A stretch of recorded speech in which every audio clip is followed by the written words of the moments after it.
This at a board conference meeting will now be in the past, so recorded. it's obviously a lot of interest in tonight's agenda. I'm calling the meeting to order at 6 o'clock. There is a quorum, 3 board members here. I believe Marilyn and Alan are on the phone, so we have a quorum. Proof of notice is obvious because you're all here tonight, but it was posted in email and it was also posted on the notice boards. I would ask that we have some unidentified callers on the phone. Caller 1, 2, 3. So we have caller 1, caller 2, and caller 3. Can you please identify yourselves? There you got Steve Cox. 3 are good. I need 1. No, 3 still. Down to 2. Yeah, we're down to 2. You caller 1 and 3. Caller 1 and 3, can you identify yourself, please? Otherwise, we're going to have to cut you off. Steve Cox. Another caller is George First off, Haggerty. Marilyn or Alan, can you verify that you can hear us? Yes, we can. Yep. Okay. Thumbs up, they can Can hear you us. speak so that we can hear the volume? Can you hear me? Okay, so we can't hear that. I can hear you, Marilyn. I can hear you.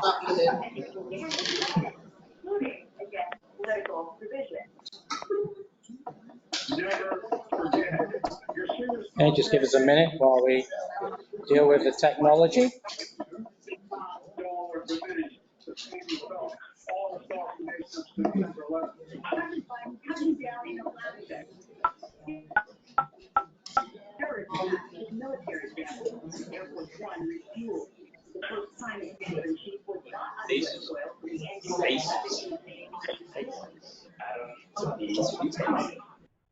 Criticisms of family. Quite frankly, I prefer to stay in the you will be spared watching stories of how we can relate. And Vice President Harris represented the administration at Ground Zero, and Can you guys hear us? Alan, can you hear us? Alan, Yes, can I you can. say something? I'm We talking. can hear you guys. I think there's some people that still need to go on mute. Can you guys hear us?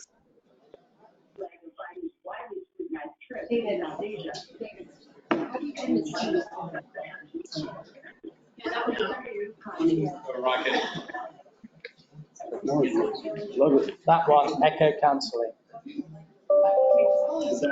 Alan, can you hear us now? Yes, I can still hear you. Can you hear me? Okay, now we have it. You hear us, Ellen? You can hear us okay? All right, we got you. Turn the volume up. Can do. All right, apologies for that. Okay, so whoever's got their phone not on mute, can you please mute your phone? Press Secretary continued answering questions using. Somebody's listening to the news. Okay. It's not that exciting. Did we get it? Neil, Okay. with this many people in the room, we'll need to make sure they come to the front to ask the questions. We have a mic up here now, Marilyn, so we'll be able to ask them to come and use the mic, or we'll pass the mic around so that they can ask the questions we can all hear. Okay, approval of past minutes. So we have approval, I can have a motion to approve the minutes of August the 14th, August the 24th, and August the 31st, please. Have a second? Second. Okay, any questions on those minutes? If there is not, then I'll ask for approval of those minutes. All those in favor? Aye. Aye. Okay, that's done. Manager's report, please, Stephanie. Yes, thank you, Neil. For this manager's report, I'm going to be reporting on the month of August of 2023. I'm going to start, I'm so sorry, I am losing my voice a little bit, so I am a bit raspy. We're going to start with our arrears report. I know, sorry. At the end of August, in total, the association was owed $124,000. I know that seems like a lot, but I would like to say that we are very much improving. 1 year ago, the association was owed $267,000. So we're now down to $124,000. Of that, 75,000 is Lennar. So we are in, with that being considered, we're in good shape with arrears right now. Over 90 days, we're at a total of $87,911. During the month of August, we closed on 5 homes in the country club. During the month of August, we had 31 resident inquiries come into our 24-hour customer care center. Of those 31 inquiries, only 5 of them were escalated to on-site management, so that's really good. We had 208 work orders opened in the month of August. We closed 204 work orders, and to date, we have 26 work orders open. For violations, we issued 81 violations during the month of August. We closed 43 violations, and to date, we have 116 violations open. For architectural review, we had 2 meetings during the month of August. The dates were August 1st and August 15th. During those 2 meetings, we saw a total of 22 ARC applications. 13 of those were approved, 8 of those were conditionally approved, and only 1 application was denied. And then to give you just some project updates or things that have been going on in the association, please don't forget that our runoff election is scheduled for Wednesday, September 20th. Electronic voting did open this past Friday on September 8th, and ballots need to be returned, and electronic voting ends both on Tuesday, September 19th at 5 p.m. That's the day before the runoff election. So if you fail to get your paper ballot in, or you fail to vote electronically by Tuesday, September 19th at 5 p.m., you must show up to the runoff election in person to cast your vote in person by paper ballot. The 2024 budget town hall meeting is tentatively scheduled for Monday, October 2nd. This is a tentative date. It's not finalized. Once we finalize, we will send communication out to the community, letting them know that will be open for all homeowners to attend. Really quick, if you've not muted yourself online, if you could please mute yourself because we can hear you. But once we do finalize that, we will send communication out to the community. But again, right now, budget town hall is tentatively scheduled for October 2nd. We've had quite a few inquiries about the Spectrum bulk contract for the community. It became apparent that our residents were not receiving the Disney Channel or any of their programming like ESPN. So we called Spectrum last week and we found out that Disney didn't in fact pull their contract with Spectrum. But we actually found out this morning that it has been restored. So, woohoo. I would just like to take a moment just to read something that came from Spectrum. And folks, really quick, once again, if you're online, if you could please mute yourself, because we can hear you. Anyway, this is what Spectrum had to say. We've reached an agreement with the Walt Disney Company to return Disney programming to our video subscribers. As part of the agreement, Spectrum TV will provide widespread access to a more curated lineup of 19 networks from Disney and ESPN. In the coming months, we expect to launch a number of additional product enhancements at no additional charge to our customers. And additionally, a prorated credit covering the short term these services were not available will be automatically applied to our next billing cycle. Details on that credit are going to be sent in an official letter to us, but we have not received that letter just yet because that went out today. Also, credit card readers were down for the past the past week, almost full week in the plaza. This was an issue with Elevon, our credit card processor. This was resolved on Friday, so credit cards are running as normal. This was not as big of an issue as it could have been, as most of the people coming to the plaza are using their membership credit anyway. Both liquor licenses were renewed for the plaza and the golf grill. They now expire in September of 2024. The golf club and golf course was closed for 1 week during the month of August to complete a deep clean of the clubhouse and to complete aerification of the golf course. Aerification included core aerification on all greens, tees, and fairways, verticutting of all greens, grooming of all tees and fairways, edging of all bunkers, and herbicide application to clean up weed for winter pre-emergent. And that is all I have.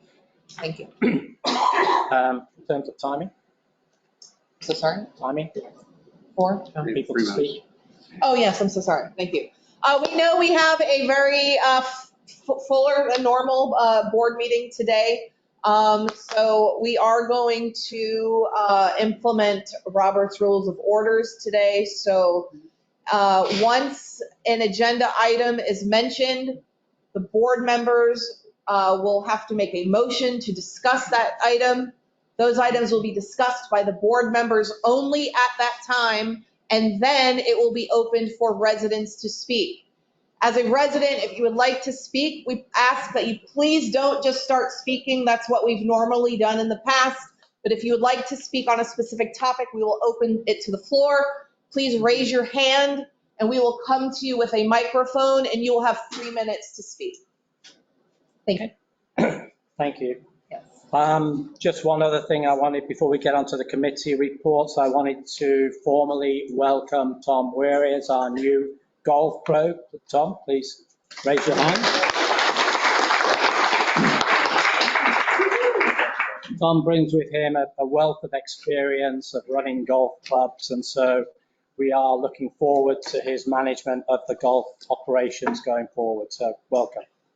Okay, moving on to the committee reports. The first one, Gary, if you could give us an update on the Architectural Review Committee. We have no specific additional report to give at this time, but I can answer any questions board members might have. Okay, thank you. The architectural review standards have been revised. They were sent out with the mailing for the runoff election. Those will be voted on, or the votes will be counted on that and approved on that on the 20th. There are some minor typos in there, which we'll also approve on the 20th board meeting. Legal committee. We had a legal committee meeting this afternoon discussing a number of topics. I'll raise some of them with you. Obviously, the construction defect attorney, that has been reviewed by Lennar's engineers. We have not had any response back from them at this stage, and so we're waiting for them to come back to see what their response is to their engineering study.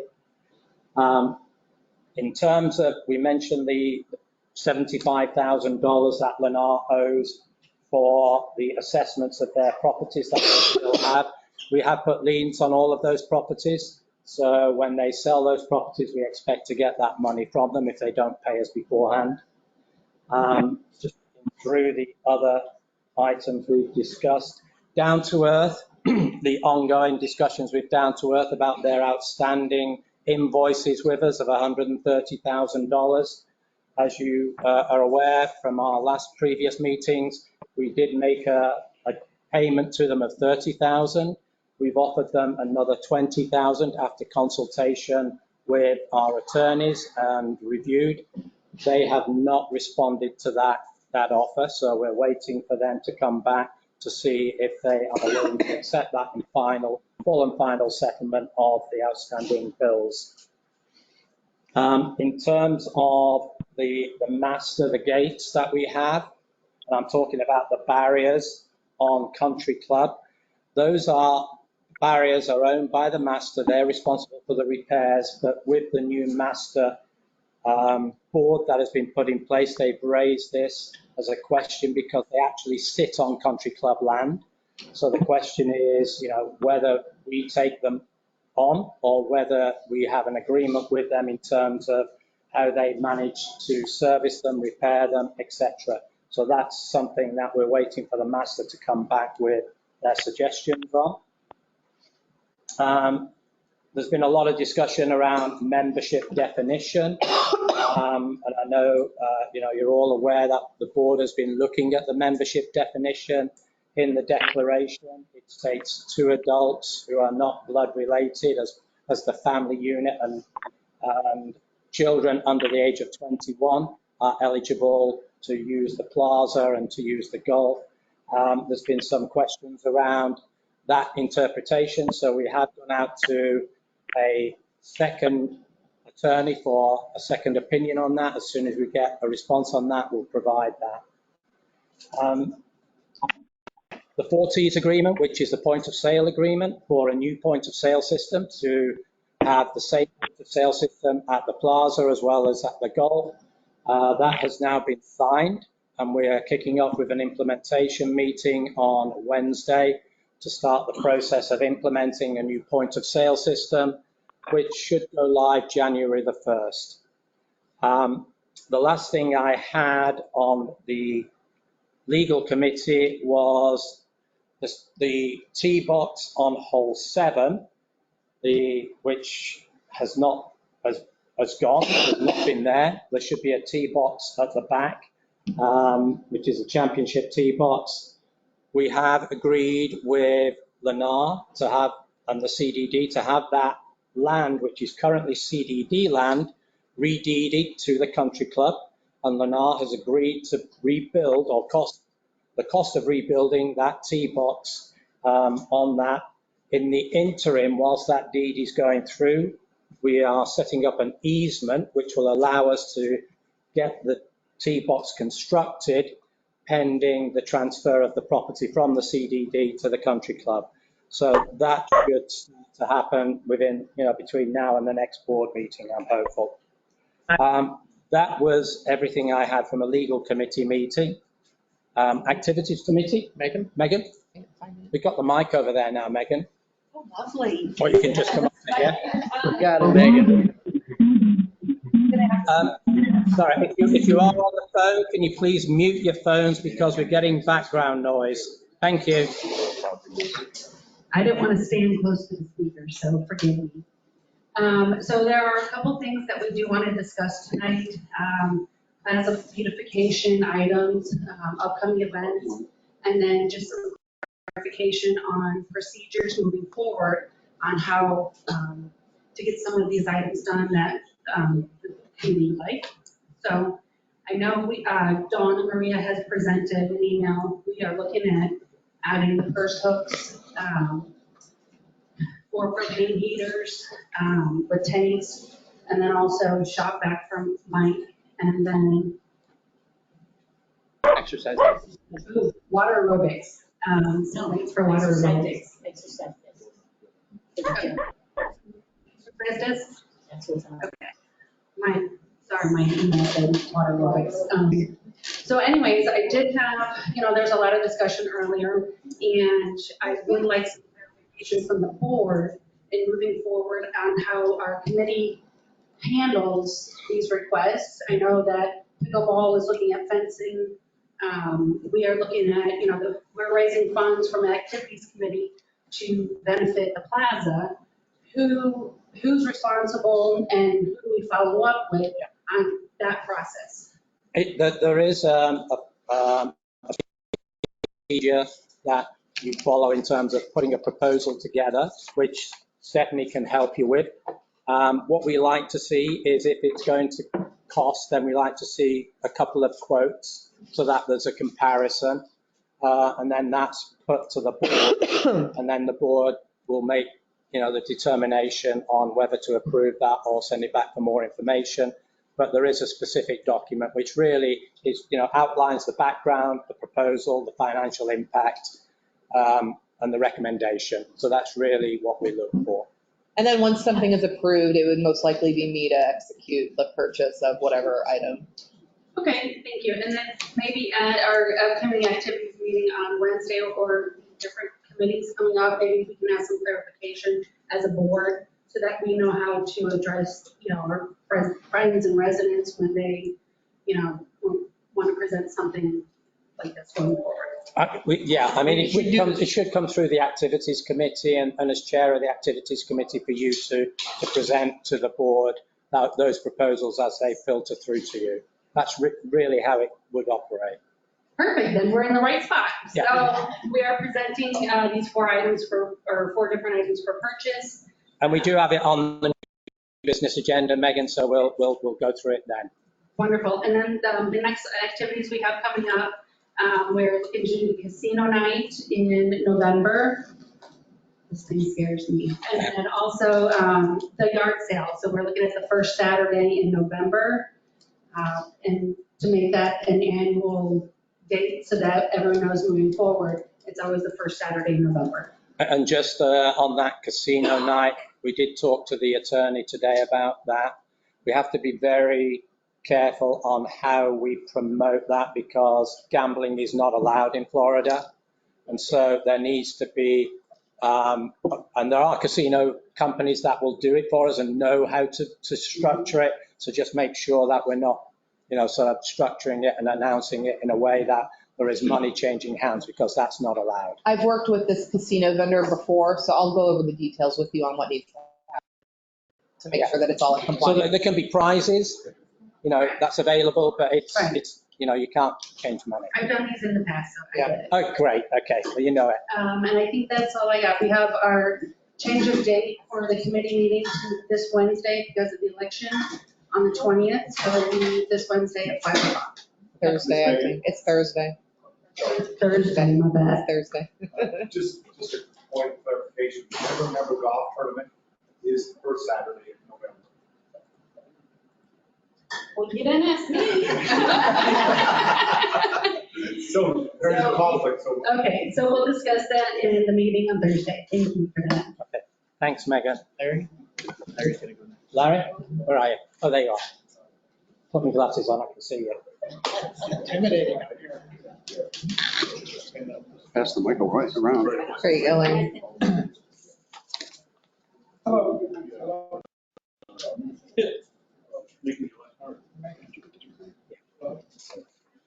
I'm ready.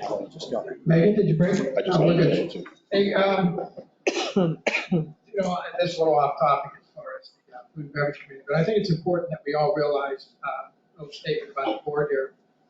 In my opinion, we all owe the board of directors a debt of gratitude and thanks for all the hours and BS that they put up with trying to make this an amazing community.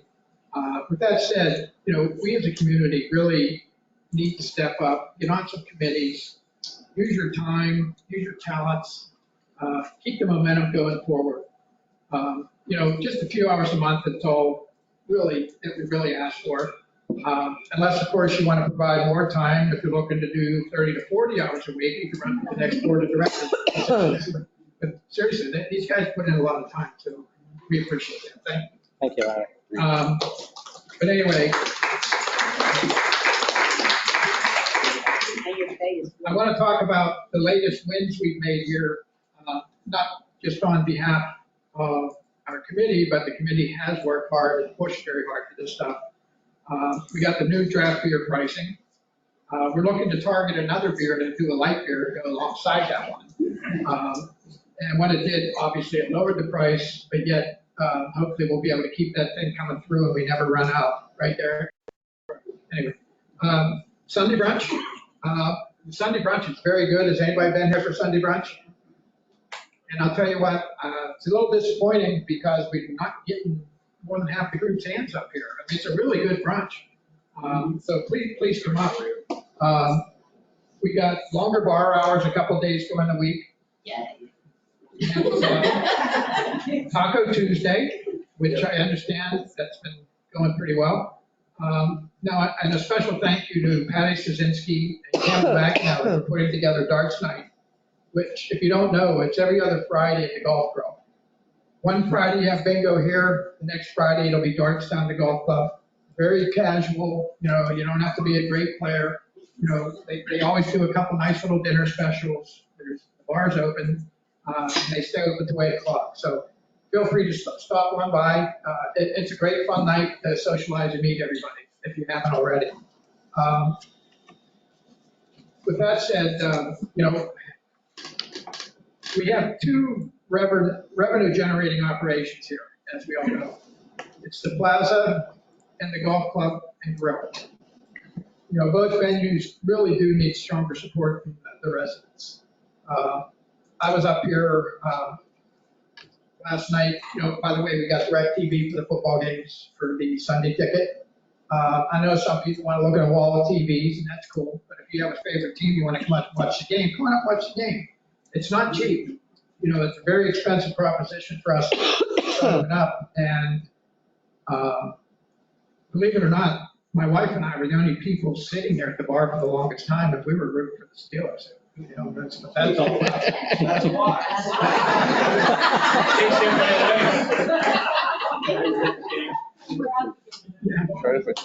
So anyway, please, it's very important that we support the plaza more and we support the golf grill. I mean, does everybody know we're open for breakfast and lunchtime at the golf grill? And I'll tell you what, there's been bumps in the road and things were wrong and things, weren't perfect, but it's gone pretty well. Another thing I wanted to mention too, the reason why it's gone pretty well is, Derek Orris, our food and beverage guy, he's done a pretty good job. And he's very receptive to the board and the committees about understanding things that the community wants. Now you got to understand, it's really hard for him to take suggestions from every individual person, right? Because if we did that, we wouldn't be doing anything. So if you could forward what you feel are your suggestions, do it in writing, leave a note for Derek here so he can go through it. I don't know if you can contact anybody from our committee. I don't think we can, but you can contact Terry Horn, because he's the leader of the pack. Give him any suggestions as well. But anyway, we really do need a lot of help and helping revenue. Now, the more revenue we have, it's going to help us in the future. That may impact a lesser amount that we raise fees, right? We know everybody's going through inflation. You're going through inflation at home. We're going through inflation here, right? So things aren't cheap. So we really need to support wherever we can. And also, holiday functions. We got this room back here. It seats up to 12. I think we could probably squeeze 14 in there. Does everybody know we have the oak room? You don't have to have a special party. You can talk to these guys. I mean, many people here will have 8 people or so and say, hey, can we have the oak room? Just come up here for a nice dinner. You get great service back there, just like out here. I don't think there's a minimum. I think there used to be a $300 minimum, but I'm not sure where that stands at this point. But 8 people back there is probably going to cover it. So it's a nice little venue. So keep it in mind. Now, the other thing would be helpful. Are there any people here that have ad sales or marketing experience? I don't have any more time, sorry. Pat. I mean, we're looking at trying to put some advertising page together we can actually get paid for to help offset some things up here at the plaza. So, anyway. Or like an attachment, I guess the easiest way to put it is, if you look at the back page of a bulletin in a church, all what's back there, all ads, right? So, I mean, that's my dream. I haven't had approval on it. Maybe I'm speaking out of turn, but it would be kind of cool to have something like that to send out with every single thing that comes out of the first services. Doesn't cost you anything once it's set up, and it just advertises anybody that wants to pay us to advertise. And digital So, any ideas? We need help, and we can't just sit back and wait for a few people to do something. We need some help. Thank you, Larry. Thank you, Larry. Great segue into communications. All right, very good. Couple things from communications. Javier's not here. They're working on a Facebook page right now and an Instagram, a Jive Together for Country Club residents only. We know Gabriella does a fabulous job. Thank you, Gabrielle Sewell, for what you do. But we really do appreciate you, and she helps us a lot. But everything that gets sent out through Connect is also going to get uploaded into these two sites. We are also going to get one for the golf course. That's going to be more public to bring in some public play and also the members, so everybody on there can like that. We're really waiting for the new POS system to come out because we're going to redo our website once that happens too. So there's a lot of stuff that's going on the communication side. The FSR team did update the message boards today. I know the message boards were a little outdated. No excuse on that one. We already talked with them about that, and they're updated now. So, but on Megan activities, we talked to Christina this morning about a couple of the situations and activities. She's aware of it. I know for like Maria and Dawn, it's difficult to get things done. You know, when I got elected to the board of directors, you know, a small business owner, I just make all the decisions myself and I do whatever I want. Now I got to go through the Florida statutes and we got to go through this and that. And it took me a little bit of time to figure this out, but it's a process. And I wish your stuff could get approved a lot quicker. And hopefully we can do something on the side moving forward after this board meeting to meet your needs. So we appreciate you on that. And Larry, thank you so much for what you do.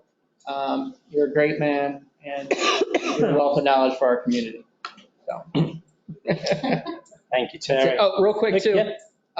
Food and Beverage Committee tomorrow at 5 o'clock. So if there's something you want to know or do or change in our community about food and beverage, we'll be up here at 5 o'clock. Activities is on Thursday at 5 o'clock. So if you want to see an activity get done, please come to our meetings. We want as many people there as possible. The more, the better. Communications is going to be at 6 o'clock on Thursday.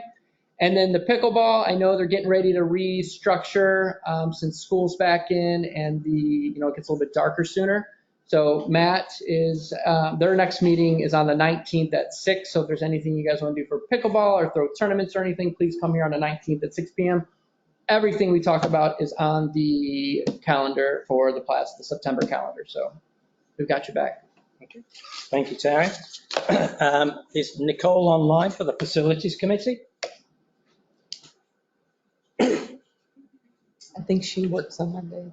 She not? I think she works on Mondays, yeah. I don't think she's on. Okay. I'll take it.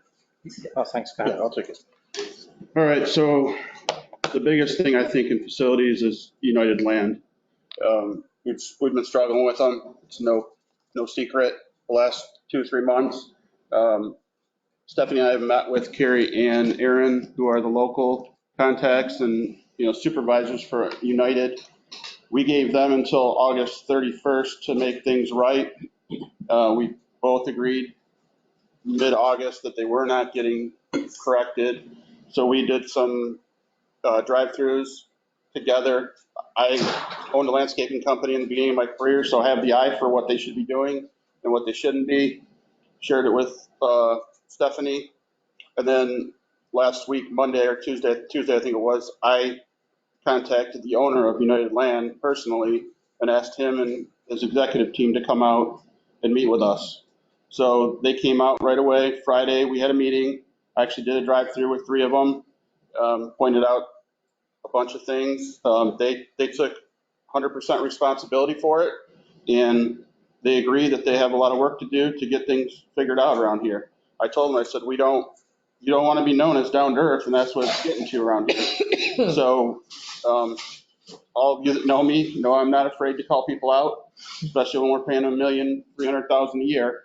So that's what I did, and we put them on this. So they basically have the rest of September to start showing us some positive changes around here. So the only thing I can add to that is, with regards to United, if you have an issue or you see your neighbor's house has an issue, put in a work order. That's part of the issue. A lot of people like to just complain, go on social media and complain. That is not going to get seen by the correct people. It might get seen by us, but we're not allowed to respond. I will always take it to United or to Stephanie, but at the end of the day, you got to put a work order in their work order system for them to know if something needs to get done.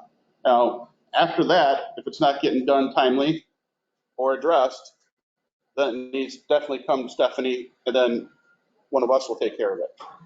So again, we gave them until the end of September to make good, and if they don't, they're not going to like it. Question? I was just going to ask for clarification on some specifics on what you're talking about with the Just Yeah, can you- just pass the microphone around. I know Marilyn's gonna yell at us. You can't hear online. I was just wondering if you could be a little bit more specific on the types of things that you were looking at Sure. that aren't happening. Right. We've had some experience with them, so I'd just be curious to know what you're referring to. Yeah, and I probably twice a week take a golf cart ride around the community after dinner with my wife.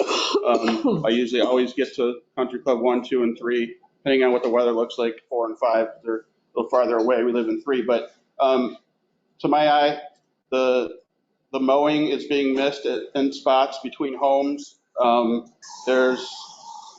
It's real simple to see. If you have a bent blade on a mower, it's going to leave it's almost like a racing stripe on a car. You're going to have stripes through either that or the blades aren't sharpened. So they're aware of that. I showed them 3 or 4 things about that right in front of my home. And I don't just use my house as an example. I do make sure I take them other places. The bed definition, bed edging around all of the beds is not being done. The biggest concern I have is the weeds. Country Club 1 is by far the worst. I took the guy that was second in line at United Land over on the golf cart to a couple of the houses. One of them was on for sale on Sea Pines, and I said, this guy's trying to sell his house. It looks like he's growing sod in his beds. This is not acceptable. And they 100% owned it, but now they have to fix it. It's not going to turn into down to earth, or we're going to go down a different path that they're not going to like. Again, weeding is the biggest concern, I think. Some weed whipping, stuff like that. So other than that, I've looked at the work orders. There's some other minor things that we talked about also, but we definitely got into those 3 or 4 main things with them. And they seemed very receptive. So, I mean, we have very positive outlook coming from that meeting on where we're going to go. Yeah, I mean, just to be clear, Down to Earth would they wouldn't respond to us. They would just absolutely ignore us anytime we called, wrote, anything. So it's a good start with them as far as responding. One of my concerns is I noticed that, like our hedges, they said they were gonna be trimmed. They came, one of mine, they did, it's like this now, it's like not.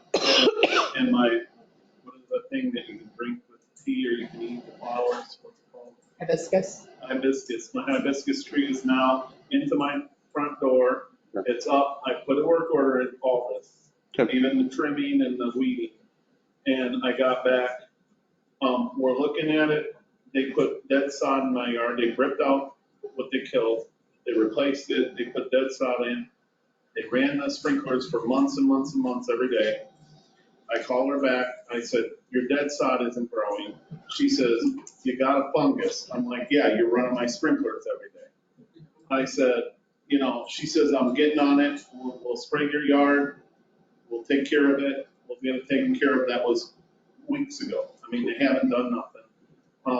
I sent a picture of my hibiscus before it was touching the eave and into the walkway to go into the house. And I said, I would like you to trim it. You're being paid, I'd like it done. I got a response back. We've done the trimming in your neighborhood. What's your address, sir? 1353 Palmetto Dunes. Okay, thanks. Anything else on the facility? I don't have anything else.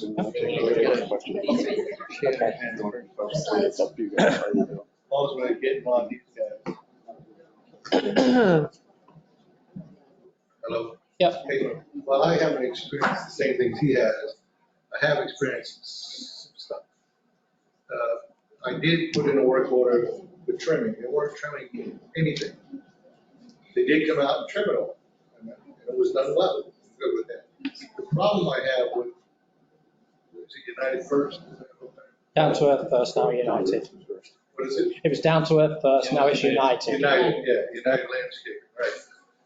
They don't communicate with you. You send them a work order and you get nothing back but that there's a work order there. They don't tell you when they're gonna come, who's gonna come, what's gonna get done. I mean, all of a sudden I wake up in the morning and there's somebody in my backyard. Nobody's even told me he was coming. And I'm good with that it got done, but I'm not good with the fact they're in my backyard at 7 o'clock in the morning.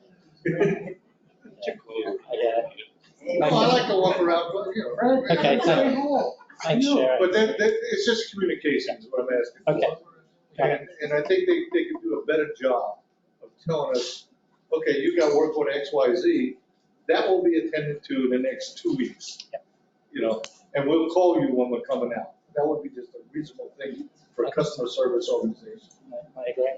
Thank you, Jerry. Anything else on the facilities? I just have a question. I'm new here. I didn't know about the whole work order thing. Rich. And then we changed, I don't know. And then we changed landscape companies. So. They can't hear you online. But I was on board for 12 years. So I know it's a little bit different here. It's a different county. But when you do violations, and I know landscaping's included, but violations don't notice when grass is half dead. Half of my front yard is dead. And they've done nothing about that. They don't drive around and check on that stuff and rectify it. Well, they should, and we did address this last week at the I have meeting. pictures on my phone right now. I took them before I painted. No, I believe you. This is one of the things that we addressed with them, Yeah. with being more proactive and letting us know when there's an issue. I just know that our landscape company, landscaping wasn't included, but still when they did the landscape company. Yeah. Not landscape, the management company went around, if they notice that, right now, if I lived back there, I have a lien on my house because my grass is half dead. Half my front lawn is dead. And I just can't believe as a new homeowner that this wasn't even picked up on. So what I'll do is I'll have them, they actually volunteered to come and do a board meeting, so I think I'm gonna have them come to the next board meeting. Yeah. Good. I think you have a good Ask idea. you questions. Okay. Can we move on from one more? Yeah.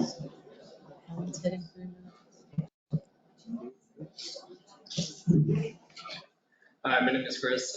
I would say all the points that you mentioned, I think those are very good high priority items for them to focus on.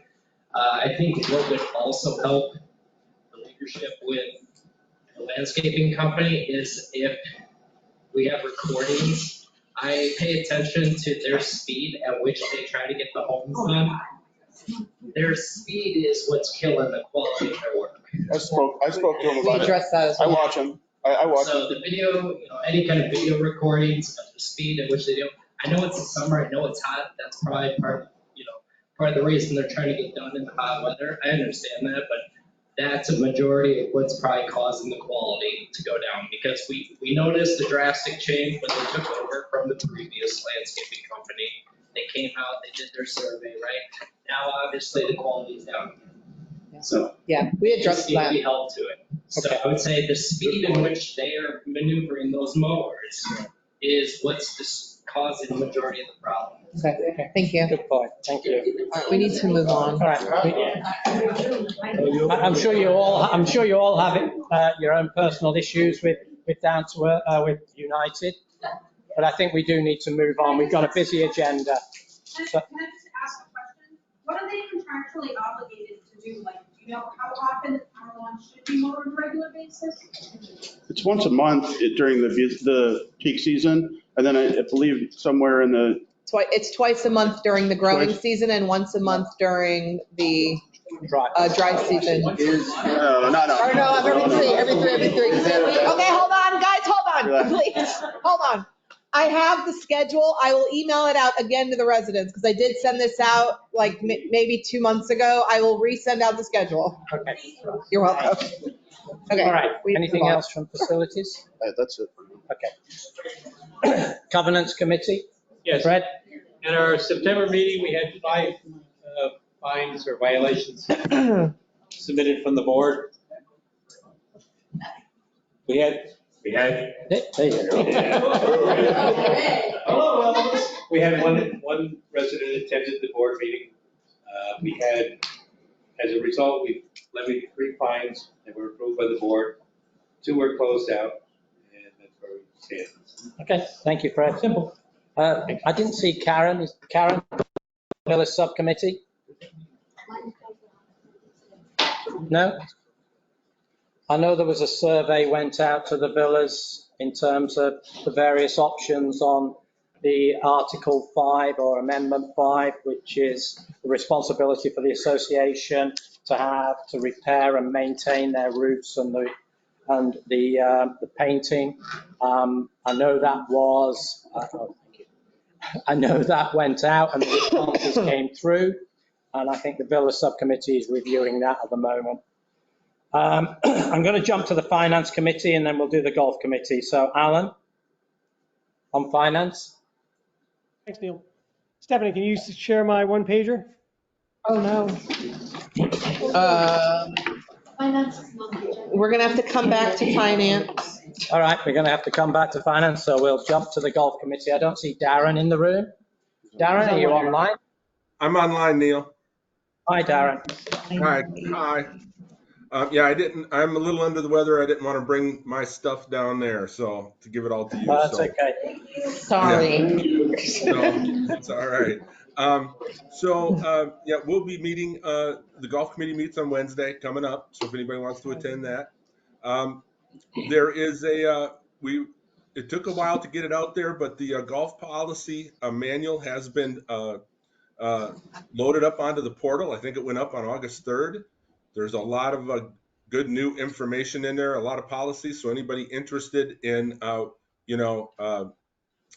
looking at what the policies and so forth are relative to golf, it's there on the portal. So I encourage you to take a look. There's a lot of information in there, many, many, many pages.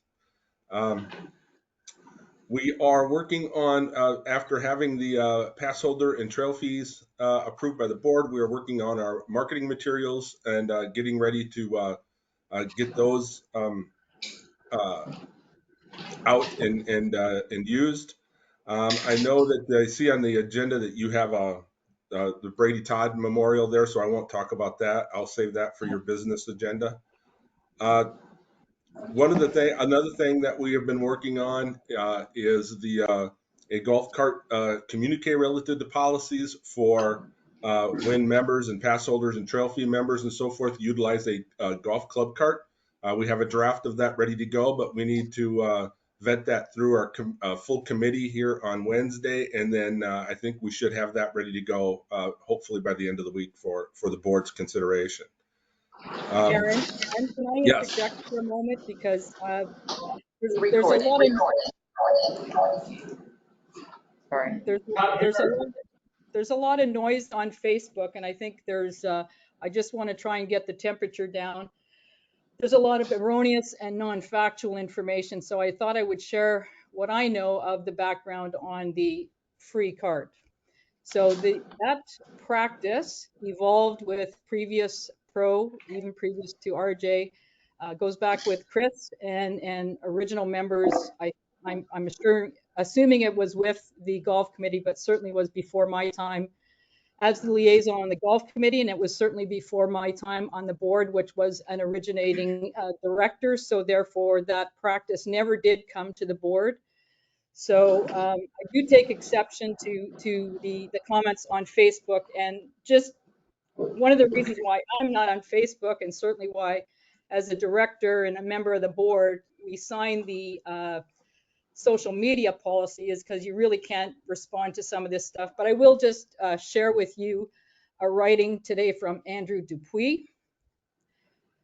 How can this happen? These things should be noted on by the residents when it is something as significant as taking away our playing time. And this will be discussed, as I say, at the agenda item later on. It is not my fault if you do not play enough. We moved here to access the course that we pay for every month. We have a board member who really is a lame duck trying to push this stuff through for her benefit before she gets voted out. Now, the free cart piece. And what is this deal with the free golf cart that only a handful of members know about, and how was this approved? Some very questionable stuff going on. As an attorney, I may start asking for all board meeting minutes to see how this is being approved.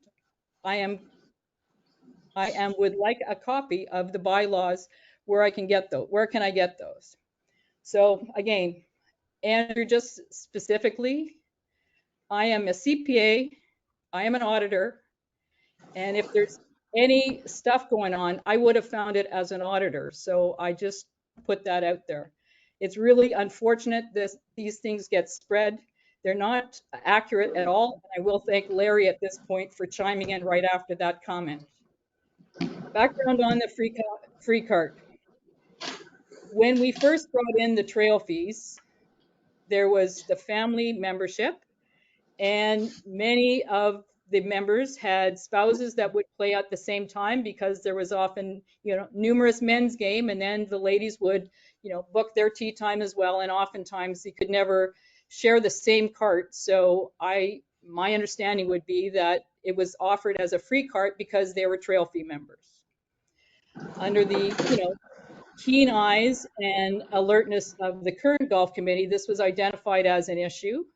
And the golf committee has been working hard to come up with the communication and the change of policy. I've seen it. It looks great, and it certainly deals with the issue at hand. So just for the record, the free golf cart never did come to the board, was never included in the golf policy manual. So it was a practice that evolved through various discussions, and I'll leave it at that. Marilyn, thank you for your time. Thank you for your time and effort. It's not time for resident. Thank you, Marilyn. She specifically mentioned. You need to come up to the microphone. Okay, absolutely. You have 3 minutes. No problem. Turn it on. Yeah, it's got to be on. Okay, you specifically mentioned my name. So you did know about the free golf carts. You were on the board and you allowed this to happen without anybody else. Most of the people here knew nothing about this policy of allowing certain family members to take a golf cart when their golf cart was being used. So you knew about that as a board member and never did anything to put it out to all the residents that they would have this ability, did you? There was, I don't know where it was. Yes or no, you knew about it? Yes or no, you knew about it? Yes or no, you knew about it? So yes or no, you knew about it? Can I answer the question? Let her speak. At the end of the day, it was highlighted as a gap in our policies and a loop that the golf committee decided to close, and I fully supported that, and I fully supported it since they brought it up. As a board member, I was not aware of the policy. I was aware of a writing years ago that predates me on the board and anyone else sitting in the room on the board, because it goes back to a practice that was invoked by, as far as I'm concerned, Chris Russell and Icon. At the end of the day, if people didn't know about it, and I can tell you it was a policy that was probably meant for some self-serving purpose, but it certainly wasn't for me. At the end of the day, this is an issue that's been identified. The golf committee's done a wonderful job identifying it. They've done a great job in drafting the communication, and I fully support what they're doing. Okay, fine. As you just said, you were aware of it, and it isn't fair to everybody else who never knew about it. I didn't say I was aware of it. I think it came about by Chris Russell many years ago. It is not something that's a policy that came to the board, and it's certainly not a policy that's in the golf manual. And trust me, I know everything in the golf manual because I was the one that crafted it. Okay, I think we're done. We'll move on this. Thank you. Okay, Neil, An apology would be nice. Neil, it's Peter. Can I just sort of jump in here and just Peter, go ahead. Support Marilyn here? So I was chair of the golf. I was chair of the golf committee. I was chair of the golf committee when Lennar Board was in charge and Chris was here. That was definitely something that was probably approved by the Lennar Board. I don't think at the time was anything that was allowing anyone in particular to get some sort of favour. It was just a practice that was introduced by Chris at the time, that if your cart was not available, your wife was driving your cart, you could take a free cart. And that's as simple as it was. Okay. And that has been addressed. And it's now been addressed. Okay. All right. I think we need to move on. Darren, anything more from the golf committee? I know we've got a couple of agenda items, so we'll Yeah, deal we with got a those. couple of agenda items, just that we have a laundry list that we'll be going over. We'll be working closely with Tom here in the coming weeks and months to look at a bunch of ideas that we have relative to our revenue generation and T-sheet accessibility, and we'll be working on those in the upcoming meeting and going forward. That's great. I mean, we sat down with Tom this morning, and he's got some great ideas in which will help with tea times, with revenue generation. So we welcome that. Yep. Good. Okay. Marilyn. We do have an agenda item, and that's the proposal for the nursery green. The what? Sorry. The nursery green. Not on the agenda. It's not on the agenda. It didn't make the agenda. It didn't make the agenda. Yeah, I didn't see it on there, so that's why I didn't bring it up. We need to talk about this. This is the slippery slope we've been going down for years, in my opinion. So we need to talk about it and get it approved or not today, I think. I'm happy if somebody wants to provide. You want to talk about it, Darren? Talk it? Well, it's Darren just, yeah, there's a proposal. There's a proposal to utilize capital funds to build a nursery green behind the T, I believe, on 17. Doing this from memory now, behind the T on hole 17, and it's to use to be able to repair other greens when it's needed. Right now, we're pulling material out of the putting green to do that whenever it's needed. And so this would be a permanent nursery green. We have plenty of room there to be available for better, proper maintenance of the golf course. Do we have a cost for this, Darren? We do. I don't have it in front of me, Neil. I'm sorry, I wasn't. 17,000. Wasn't ready for this on the agenda. No, But it's been submitted. I know it was submitted to the board. It was 17,000, and the question was, can we take it? I think we were going to talk about, can we take it from the reserve since it's more of a reserve item? And that's a question for Alan, and I think he confirmed that we could do that. Yep. So if somebody wants, the total amount is $17,501.25 less the 500 mobilization fee. So for all intents and purposes, 17,000. I thought we were going to, because it's the same contractor who's going to rebuild the tee box on 7, it has to go in conjunction with that because we get some discounted rates if we use them at the same time. So I think if we're going to approve that, we need to approve it contingent upon the CDD signing that easement to allow us to construct the tee box on 7. So that would be, if somebody wants to make that motion. I'll make the motion that we approve the nursery proposal contingent on CDD deeding the land over to us, as well as confirmation that we can use reserve funds to pay for the upgrade or for the facility, which will enhance the length and life of the greens. Okay, can we have a second to that? Second. Okay, open it up for any questions. It's behind the tee box on 17. So if you go down here, first right, it's there. On bunker. It's on bunker. There's a spot on where the sprinkler is constantly running. That's an Omni. That's the Omni. That's not ours. We can go over and steal this. We can't steal the Omni's grass. Come on. Okay, all those in favour? Neil, sorry, it's Peter. Sorry, Peter. I think as of July, you can't vote on anything that's not on the agenda with the new Florida regulations. And as this is right behind my house, I'd really like it to be a board meeting agenda, please. Okay, all right, well, we'll put it on the October agenda. Thank you for that clarification, Peter.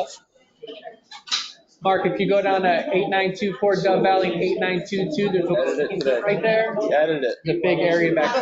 Sorry, can we Order, please. Finance. Then we'll move on to finance. There's nothing on the agenda for finance.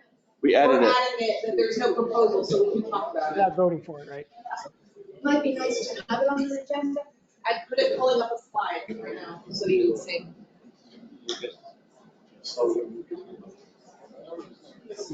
We're not going to vote on anything on the finance. It's just for information purposes.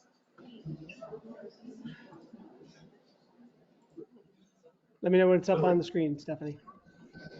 I think I see it. There we go. Perfect. Ooh, that's small. Okay. All right, so quickly, this is a sort of one-page summary of July year-to-date at the very bottom relating to our audited financials for the prior 2 years. So as we've got such a large crowd here, one of the issues that we're looking at, and Darren referenced it as far as looking at revenue opportunities, is right now our golf revenue is behind budget. About 100,000 of that negative variance is related to fewer annual public memberships sold and fewer trail fees sold, and the rest is related to public play, guest play, card fee, lessons, etc. Now, overall, when you look at the subtotal for golf, doesn't look so bad. We've got some favorability in the golf pro shop expenses. Some of that is related to a prior year Cobra golf credit that we got back. One of the things I'm in discussions with the auditors is if they've pushed that back into 2022. So that could, again, change here.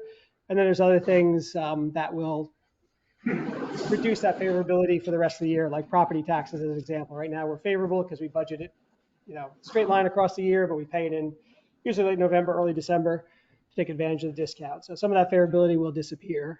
Same thing with the golf course. So when you look at sort of Ethan side of the course maintenance, as we know, the course was closed for, a week or whatever, those bills tend to, sort of lag that, right? So he gets all the chemicals, all the topsoil, all that kind of stuff. So again, while it's favorable to date, we expect that to come back closer to budget by the end of the year. So we're really concerned more about the top line revenue. And then as you go down the line, admin, we are seeing some favorability there with salaries and contracts. Again, we expect the contracts to reverse throughout the rest of the year, but we do expect to have some of that salary favorability due to timing of open positions and things like that. Utilities, that's water, sewer, and electricity. That's basically just inflationary and probably a little bit of usage. So we will expect that to sort of either stay steady or get a little worse throughout the year. Food and beverage, the plaza compared to budget is a little bit profitable, a little more profitable, 20,000, but the golf grill is down about 60,000. And again, that's probably attributed a little bit to the public play side of things, or, again, trying to just get back up to speed with the offerings and improving the service, et cetera. And then landscaping, while that is favorable currently, that really is sort of not something to bank by any stretch, because in the budget originally before facilities and Pat finalized the negotiation with United, we used to pay our mulch in a one lump sum. So it was budgeted for June at about 260,000. So that favorability is really going to disappear by the end of the year. So while on the surface it looks like we're favorable to budget, really that's going to kind of like evaporate as we get through the rest of the year. And then the bottom box, the audited financials. So if you go back to 2021 audited, we have net income about 100. I think it says 114, but there's a prior year adjustment of 12 in there. So income about a little over 100,000. The current draft for the 2022 is a loss of 139. So cumulative, since we took over from Lennar, we have a fund balance deficit of about 40,000.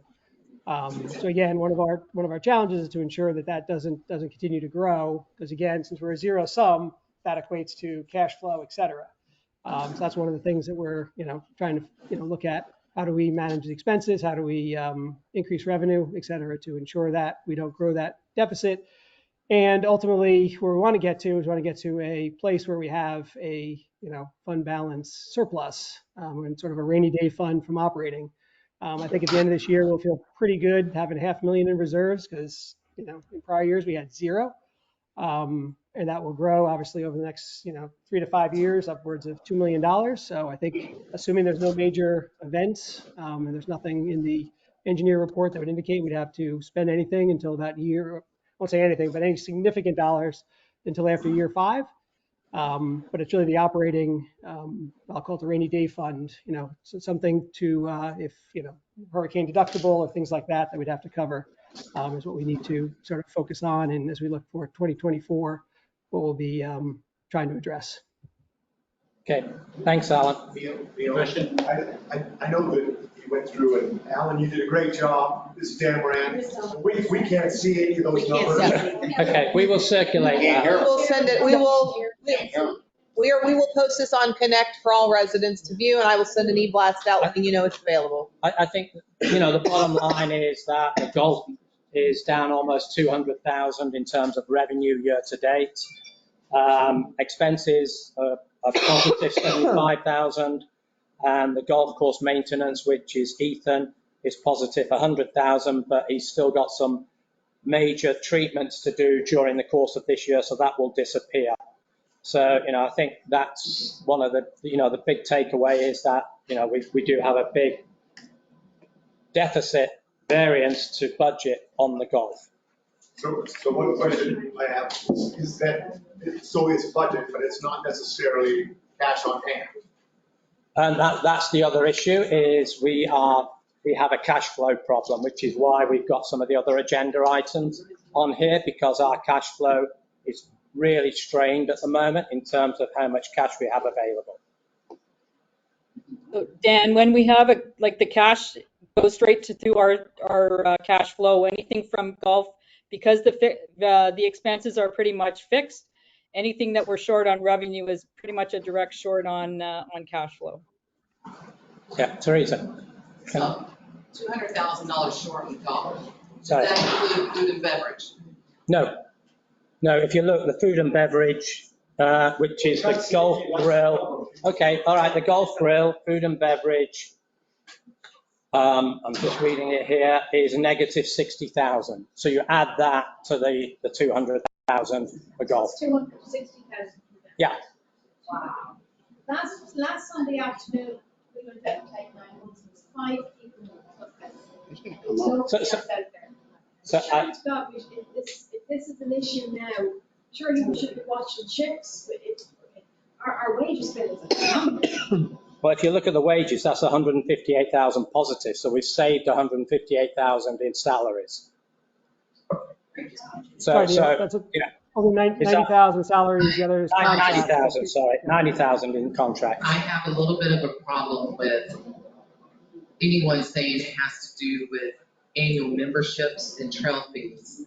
When we worked so hard last year to get those annual trail fees and all of that cash flow up front to understand where it all went to. Well, it was a fact that the budget was based upon 100 memberships and we didn't get 100. And that was the issue. We got 83. Now you want 30. So now that's one of the questions. I mean, the last board meeting, it was approved to increase the annual membership fee for outside members up to the $8,000 in order to reduce the number of annual members, but also to have a neutral financial situation so that the amount of money we get from those 30 plus 10 families would match the amount we got from the 83 members last year. That obviously is something that the golf committee and Tom will need to make sure that we meet those numbers. Otherwise, we're going to have a gap next year because we didn't meet the annual pass holder numbers. So, Fred. Do we get accurate month-to-month and year-to-date figures from First Services? Or are Yes. we just guessing? No, we get, these are accurate. These are, Alan has done a significant amount of work with the finance department at First Services to clean up these numbers. These numbers are good. So they're September numbers. They're July numbers. Yeah, these are July numbers. Jerry. I have a different question. Every time I ask somebody this question, I get a different answer. How much of the $500 and something I pay every month at the country club actually goes to golf? What is my membership at the golf course portion of that $550? I can see by your answer, you don't know. I don't want to put a number out there because we had all of this urban myth for years that we all contribute $100 to the golf. Right. We don't. We have a lifestyle community Understand. here, and therefore we pay an assessment that gives us that lifestyle community, which includes the plaza, includes the golf, includes the pools, includes the gym. It's not just about the golf. So my question again is, what part of that $500, what percentage of it actually goes to the golf course, the golf club? So it would depend because we would have to add up all of the bills that we pay to the golf club and the golf course. And we would have to split that amount up by 937. So how much of my money is supplementing something else instead of the golf course, which is the reason I joined? Every homeowner's assessments supplement all of the community's bills, whether it goes to the golf club, the plaza, Okay. any bill. And I request this observation or at least look at is, okay, we got a $200,000 deficit in our cash flow, or 260 or whatever it was. That can be solved real quick. You have 980 some odd members of the country club. Is that correct? Correct, 937. Okay, $50 a month more on our dues, guaranteed to go to the golf course would solve the problem. But that's fine, Jerry, for all of those of you who are golfers. We as a board have a financial and fiduciary responsibility to 937 homes. And guess what? Over 60% of them are not golfers. So I'm sorry, but we have to look at the entire community and not just focus on golf. Why would you live in a golf community?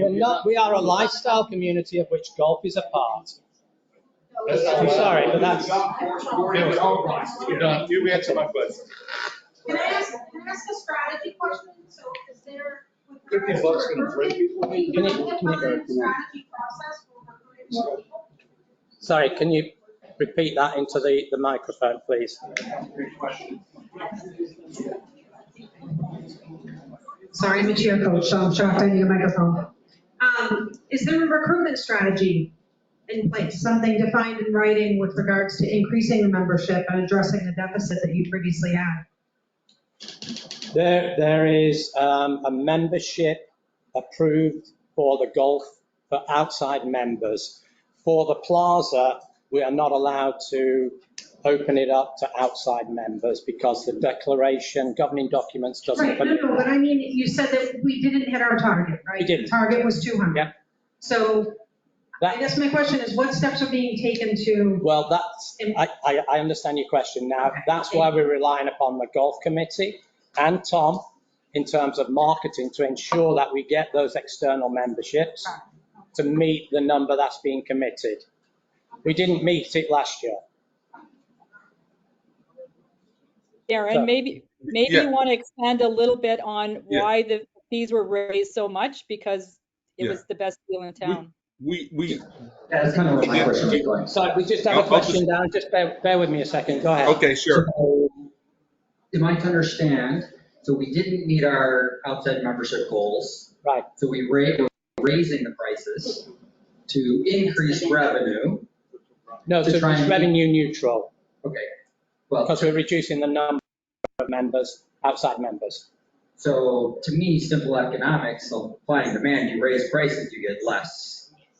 You're also, you have to realize, hold on a second. I'm going to explain this whole proposal golf public play because we've been talking about this for a while and it's just now came to the agenda. And I think that everybody misconstrued the word proposal. So when we get there, I'll explain exactly what this is all about. And just on that point, to avoid any confusion, this was Pat's suggestion. There were suggestions out there that this came from another board member. This was Pat who put this forward and recommended this to be discussed.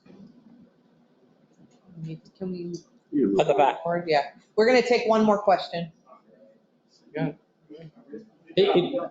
No. Come on, you had your hand up. You guys, there'll be time to talk at the end too. There's open forum at the end also.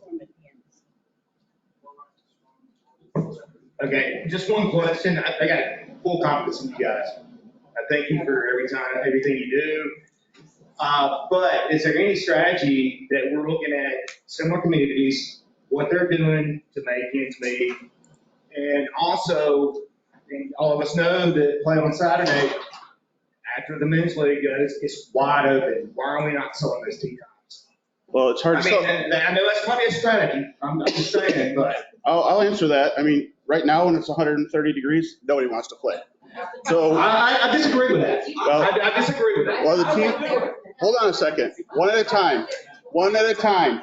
I'm not going to talk over 38 people. Right. I go out and play after the men's group on Saturday because I have other obligations, mostly being this thing right here, and my business and my family. There's very few people on that tee sheet right now. When I go out and play in the fall and the winter, there's a lot of people on that tee sheet, a lot. And I've played once in the last year and a half on Saturday mornings. The rest of the time I'll go out at 10:45 or 11:15 and play. And when I look at the tee sheet to see who's before or after us, to see if we can go early instead of eating breakfast, there's very few, if any, on there right now. Now, there's an issue that we needed to talk about today and going forward as far as marketing. You don't just open and hope people are going to sign up to play golf when it's 135 degrees outside. It's a lot easier to get people to come out and play golf in December, January, February, March when it's beautiful here and 13 degrees up north. So that's part of it. But we know that for sure because I'm sorry? Every time I bring someone out here, no matter what the temperature is, they're glad that I brought them out here to play because it's cheap. Okay. And then we've got a totally open course here on a Saturday. This time of year, it was only 80-something degrees. I mean, we need to sell this. But I think you've raised a very good point, and that's one of the reasons we've got the agenda item is management of the tee sheet. And I know, talking to Tom this morning, there's a lot to be done in terms of managing that tee sheet and managing how people use that tee sheet. Example he gave me this morning was that we had 48 tee times booked and 20 no-shows. Those are members. Those are members booking that and not showing up. That's opportunities for us to have those tee times out there for other people. Or we start charging, for people not turning. And that's part of the issue. So Neil, let's move on. Go ahead, Darren. I was just going to say, this is Darren with the golf committee. All of these things, everybody there, we are looking at all these. We've identified these things. There's a lot of issues that need to be addressed. We're working with Tom on that. Relative to marketing, we are putting a marketing strategy in place, including social media. If you looked at our social media pages, you'll see they haven't been touched in years. There's a number of things that we are looking at. We're a very active golf committee. We're committed to putting marketing in place and trying to improve on what's been done in the past. And Tom's been great to work with. And so give us a couple of months and let's see what happens. Okay, thank you, Darren. All right, we're going to get to this question again, but we've got a couple of other things that we need to get through first. There'll be an open forum at the end. There'll be an open forum. So can we get to the new business in terms of accounts to be recommended for fining? Yes, we have 5 accounts that need to go to hearing. The next scheduled hearing is for October 4th at 6 p.m. Various issues, mildew on the side of the home, fruit trees in the yard, trash bin, and dead lawn. Okay. Dead lawn.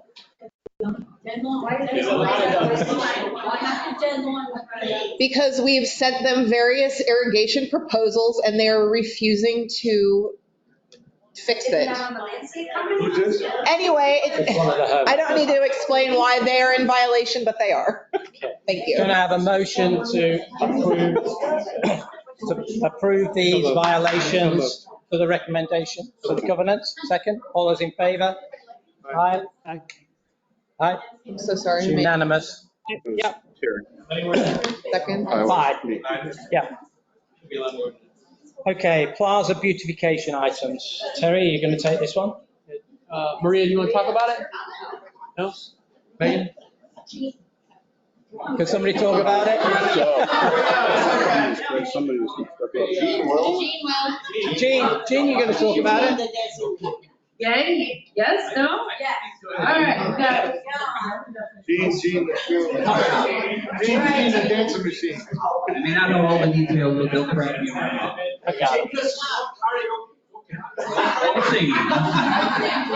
All right, the original intent for the fundraising, the first type of business, they wanted to get fans repaired.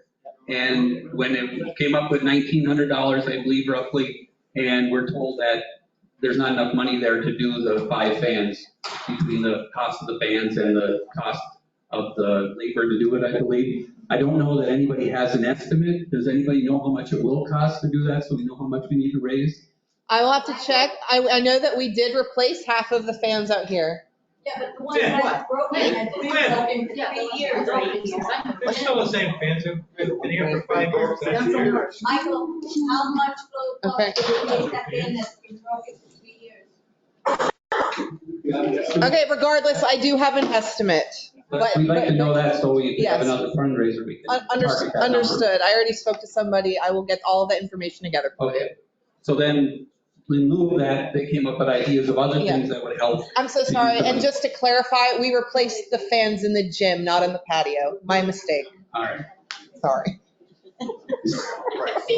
So they came up with ideas of things from the groups that were speaking about what would help, and I think they came up with the purse hooks for hanging under the bar for women to hang their purse, so it's easier to remember them when they leave, I guess. Oh, okay, whoever needs to hang something there, jacket, purse, whatever you want to hang on. All right, and then there was the request for the, is it a weight that they use in the water aerobics? It's for water aerobics. Here. Still in there? Yes, weights. No, water aerobics. Oh, it was on the list. So I thought- Exercise discs. I assume, yeah. Is that what it is that they're gonna get? Yeah. And a wet dry vac. And the wet dry vac for cleaning up spills, I take it, for maintenance? Various things, yeah. And what's the? Propane. 4 propane heaters. 4 new propane heaters to help with heating the area out in colder weather outside. The agenda says 2, but they would like 4, correct? All right, so here's my thought process on this. These ladies and gentlemen raised the money for this. All right, they came out, they did this on their own. They raised the money. These are the things they want. I think if this is what you guys want, I'm 100% for it. I'm not going to stop you guys from doing what you guys want. Who are we to tell you not to do that? Yeah. I mean, do we want a motion to approve it? I think we're good to approve it. I mean, if you want a motion. You want to do it on the next round since we already have all this geared up? Okay, perfect. So let's do the 4 propane, the exercise discs, the purse hooks, the shop vac, and then the propane tanks. We need to get 4 propane tanks. All right, and how much money did you raise total? 1,900. This is well under the budget. Under that. So so move that. No second? Second. All those in favor? All in favor? That's okay. I'll fill it. Okay? Done. Just going forward, I asked you a question the other night, you were gonna take it to the legal committee today, Which was? about, we have a lot of talent in the neighborhood that would install fans. You can't hear me? Yeah. Would install the fans themselves. I know. And if there's some sort of waiver we could come up with to hold the club not liable. I haven't had a Guy response. fall off the ladder. I mean, I haven't had a response from the attorney, but I am following up with the spend attorney. $200-300 for somebody else to install a fan. Yeah. What it takes. It's a liability and insurance issue, Fred, and that's the big challenge. I agree with that. That is the problem. We got them all right here. It's already approved, Robin. It's approved. It's approved. It's approved. And can I push one more thing out? Next time, I don't know, next time, let's say they do their next event and they make another 2,000, and right after the event, they go, we want A, B, C, D. Do we have to wait to the next board meeting to approve this, or is there a way we can do it before that? We can do it as a consent agenda. So they can send the proposal into the board, we approve it, and then it goes on the next board meeting as a consent agenda just for formalization. Perfect. So that we can do that. Yeah, well, thanks to that group for organizing the fundraiser. Yeah, thanks very much, guys. Well done. Yeah, thank you, Maria.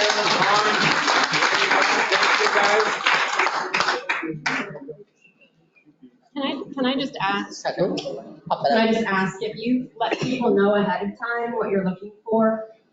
Like, I work for Stanley Black & Decker, and I can get your shop vac for nothing, basically. Oh, wow. So if you just let us know, like, ahead of time what you're looking for, some of us might have employee relations that we can help with. Oh, that's great.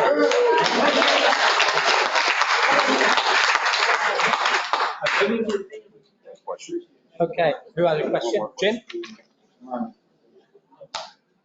Turn it on. One. I know about mics, don't worry. Sing a song. Sing a song. I just want to say, from seeing it going by, step in the dead zone. Something I'd like to see more also is when they do these fundraisers and stuff, and they want to do these beautification projects, can they submit things to, say, the facilities committee to be saying, okay, well, is it up to them to say, okay, the electrician's going to cost this and this, versus the ladies that are doing and sharing the money. Absolutely. Because that's a process that just we need to define and have documented somewhere. So it's clear to everybody. It shouldn't fall on them to have to go get quotes for the proposal. We know there's going to need an electrician. We know there's going to need this. But how detailed does their proposal have to be for something like the fans? So technically, they should come to me and I would find the proposals. But for this specifically, I was given a list and it was already done. So if they had just come to me and said, these are the things that we want, I would have researched it and found the proposals. But that's typically how it works. Because even when the facilities committee were to if they wanted to complete a project, it would still be up to me to go get the proposals. I want to thank you, Neil, for standing up for the whole community before, because that's big. We all pay the same. If you want to subsidize the golf course specifically, and raise the fee for the members to play golf. One last thing that's a little bit not related, sorry, is all these board meetings. I like them at 6 o'clock. I don't know when the golf meetings. I think I saw that it's like 2:45 in the afternoon. I work. I can never attend those meetings, so I'd like to propose like maybe 6 o'clock has to be the time when meetings take place. Because as a worker, I can't make half the meetings. I have trouble making 5 o'clock. Making the 6 o'clock. Yeah, for people, and I work from home. Anybody that commutes, they're gonna have a lot bigger problem. And so all this golf stuff to me happens behind the scenes. I have no input on it. Thanks, Neil. Thank you, Jim. Okay, we've got the next agenda item is the proposal for golf play. Do the two D first. Which one? Why don't we do D&E? Why don't we do D&E first? So let's do E, which is the HVAC. Oh. Maintenance contract. Yep. One moment, please. So the objective of this proposal is to secure an HVAC preventative maintenance agreement for the community, including both for the Plaza Clubhouse and for the golf club. A little bit of background, the Plaza Clubhouse has 7 HVAC units and the golf club has 3. These units have never had preventative maintenance service agreement and have only been repaired on an at-needed basis, which really is not sustainable. I did contact 3 vendors, Innovative Technical Services 1, Dell Air, and Ambrose Air. They all came, did thorough inspections of all of our units, and I received 3 preventative maintenance proposals from these contractors. We are recommending that we move forward with Innovative Technical Services 1. They provided the most comprehensive proposal. Additionally, they have helped us with various repairs at the plaza, including inside the restaurant and HVAC repairs on an at-needed basis, and they always do a really good job. They're very responsive as well. So they're... What's the cost? The cost, yeah, thank you. The cost for their contract, which is annually for both Plaza and the golf club is $7,750 annually. What's the other bids? Del Air was 7,900 and Ambrose Air was 9,500.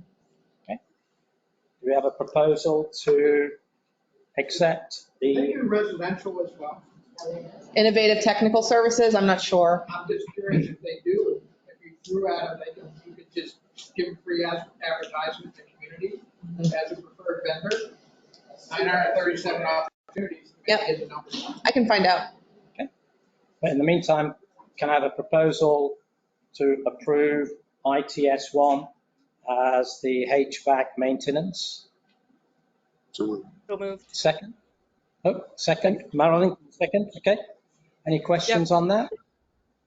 I got a question. Is this something that's needed? Yes. Yes, Terry. We have 4 units right now that are in dire need of preventative maintenance. I'll tell everybody this from my standpoint. I have 7 units on my bowling center in Detroit. We got 27 years out of all of them. I just had to start replacing them this year, and it was $40,000 for 3 units. So we don't want to replace these units. So you will get 20 to 30 years out of them in Florida. We obviously use heat and cool up there, so it's different. But getting 27 years, I was very happy with that. And you had a maintenance contract? We had a maintenance contract from day one. Well, at least from when I started in 2008 with that building. So unless you want to have a $30,000 to $40,000 issue every single year and replacing units altogether, we're going to want to get on a maintenance plan. Does this contract also offer discounts for parts and labor? They do, yeah, 15% on parts and labor. So, all those in favor? Aye.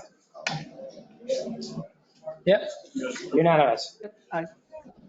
Okay, public green fee, $5. Yeah, Marilyn, do you want to explain that one?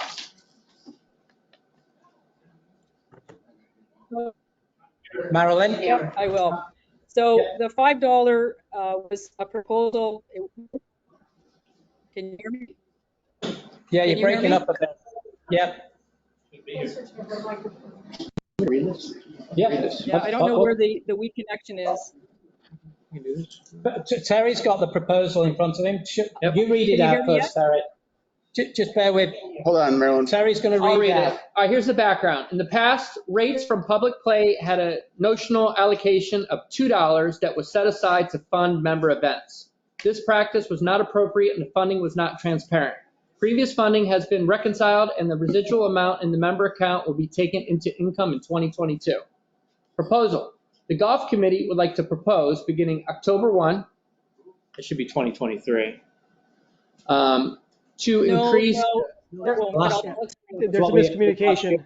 Okay. Well, that's the one that was on the drive. That was the one that was the $5 one. Terry?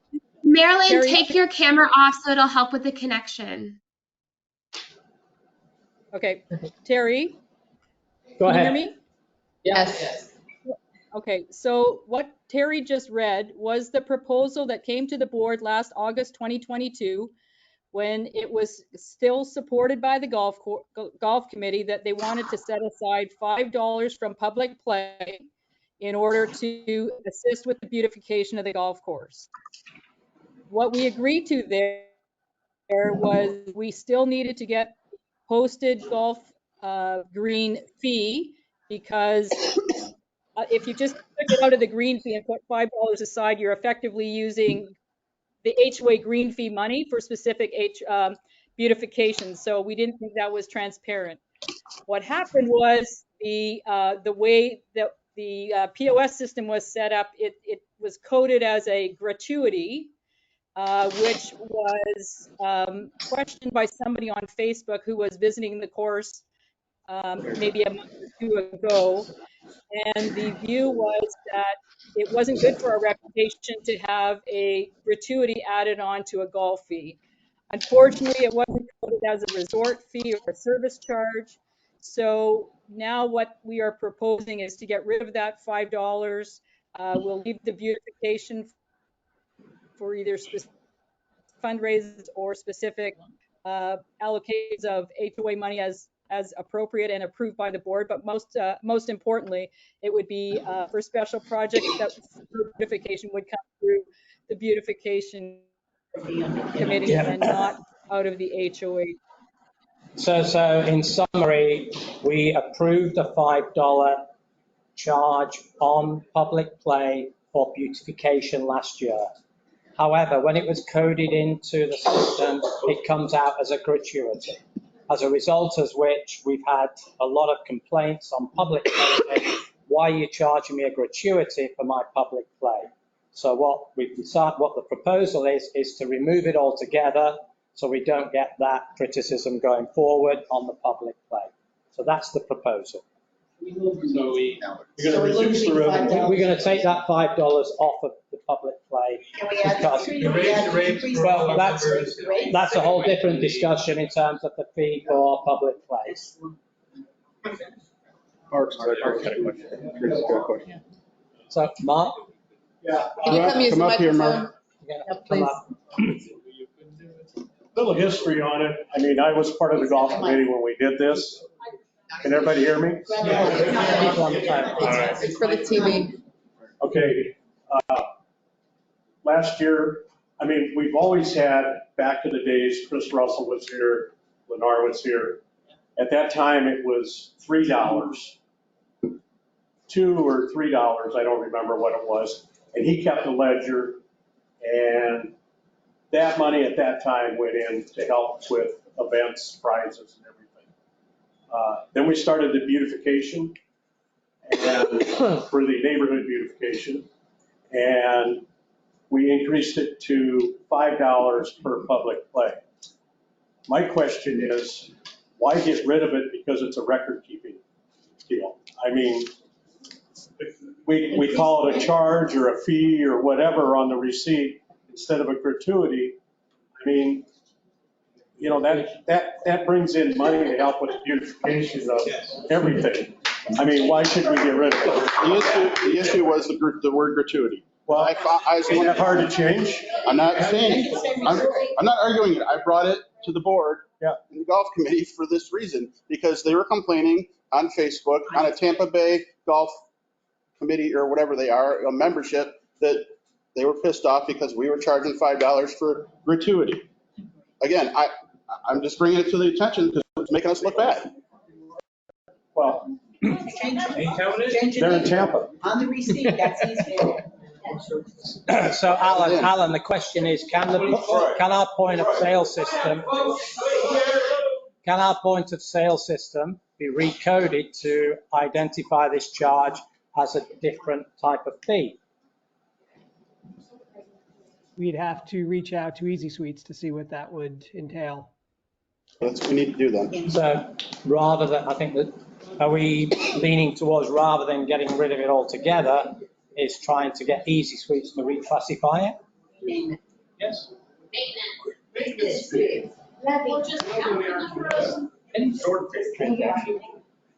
I mean, we've got to be careful not to price ourselves top. Okay, well, Tommy's saying we should talk about it, so we'll leave this as a future item for us to discuss. We won't vote on it tonight. Guys, please, can we please be quiet in the audience? Go ahead. So as a member, I used to golf 4 to 5 times a week when I first moved here 4.5 years ago. It was like $23 to rent a cart. As a member, I'm a member, now I'm paying for a cart to golf. I have no problem with that. Now that it's $30-something, I go elsewhere. That's why your revenue keeps dropping. Because as a member, it doesn't mean shit. I can go ahead and go elsewhere and pay the same amount somewhere else. But that's the recommendation that we got from the golf committee. Okay, but that's why your revenue keeps dropping. To be fair, the revenue's dropped. If you look at the numbers, the revenue has dropped because we didn't have the number of external memberships and our public play is down. Not because the members are not playing, it's the public play and the annual memberships. That's what's causing us to have the gap. So I'll keep playing elsewhere and then I'll just come here once a month. But then you're paying for great fees somewhere else, so what's the difference? Because what I'm paying is exactly or like $10 or $15 more to play that course. That's because it's the summertime. Not even summertime. Not even summertime. Where are you playing? I have friends. Okay, Teresa. All I'm saying is I used to play 4 or 5 times a week. Now I'm only playing once every couple of months because it's ridiculous. I'm not going to spend $100 a week when I was paying 4 times a week, $20. $100 a week. Yeah. Playing twice. Alan, do we have a line item of where that $5 was going to and how much was raised this last year with that $5 allocation?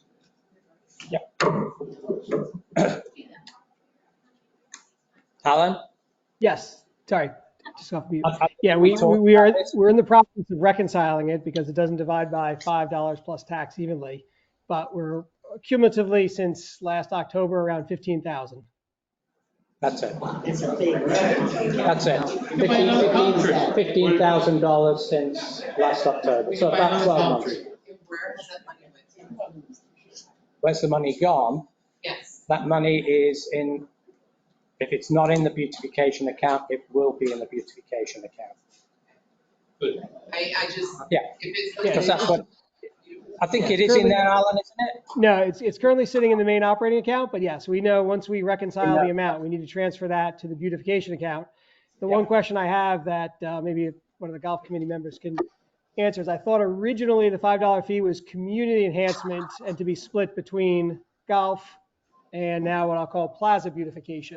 I just need clarification on that because that obviously has a significant impact if that's true or not. Well, this is Darren. It wasn't that money, as Mark said. We're calling it, it's called beautification here, but it's never gone to the beautification efforts. That money was always intended for tournaments, events, trophies, all those kinds of things. And I think that's where it went to and where it was always going to. It. I don't think it's ever been used to put a tree or a flower or anything anywhere on the golf course. But it hasn't been used. It hasn't been used at all, Darren, because it's sitting in the operating account. And if the board approved it to be used for beautification, then it should go to the beautification.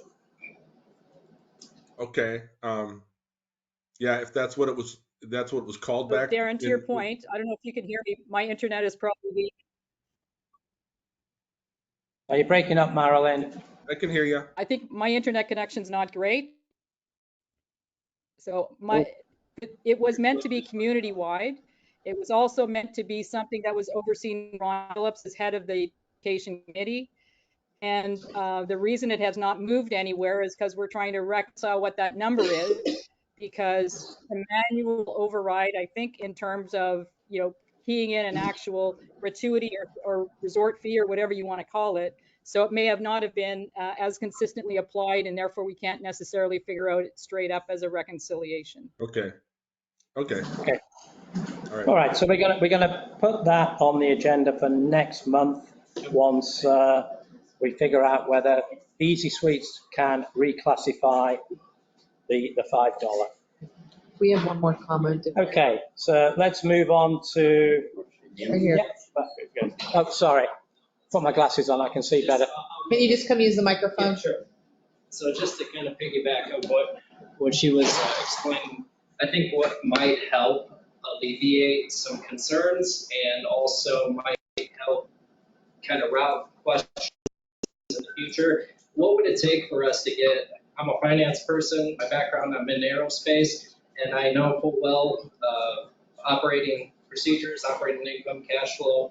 What would it take for us for the members to see a monthly financial statement? You do already, it's on Connect. But that actually shows the transparency of where the buckets of the money is being spent. I don't think it's at that level. It's not. So I think that would help alleviate questions and concerns from the members at these board meetings. Yeah. If maybe we put an action plan together for the next month that lists out the full transparency of what we would like to see. Okay. That's what I was getting. Thank you. You said it much better than I Can I get his name, by the way, because we could use talent like that on the master. What's your name? Aaron, no stealing. I'm sorry. I am definitely gonna poach Neil. Sorry. Sorry. What's your name? My name is Chris Scorsellini. I'm a financial controller for an aerospace company. All right, Chris, very nice to meet you. I'm sorry, Neil's upset that I'm poaching, but I Aaron Grace is the treasurer on the master. Sure, I'd be happy to help any way I can. Chris?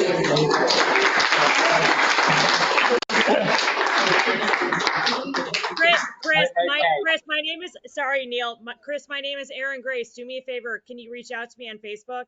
Because I do have two very qualified people, but I would love for you to join our team. I can give you your contact details, Aaron. I can give him I've got that. His number is 123-456-7890, Aaron. Good luck. 505. All right, let's move on. Okay. So we do Memorial.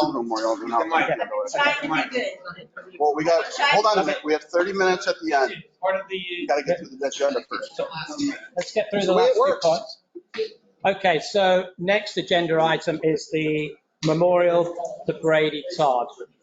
Obviously, very emotional situation there, the sad passing of Brady, who had done a tremendous amount for the community, particularly on the golf side.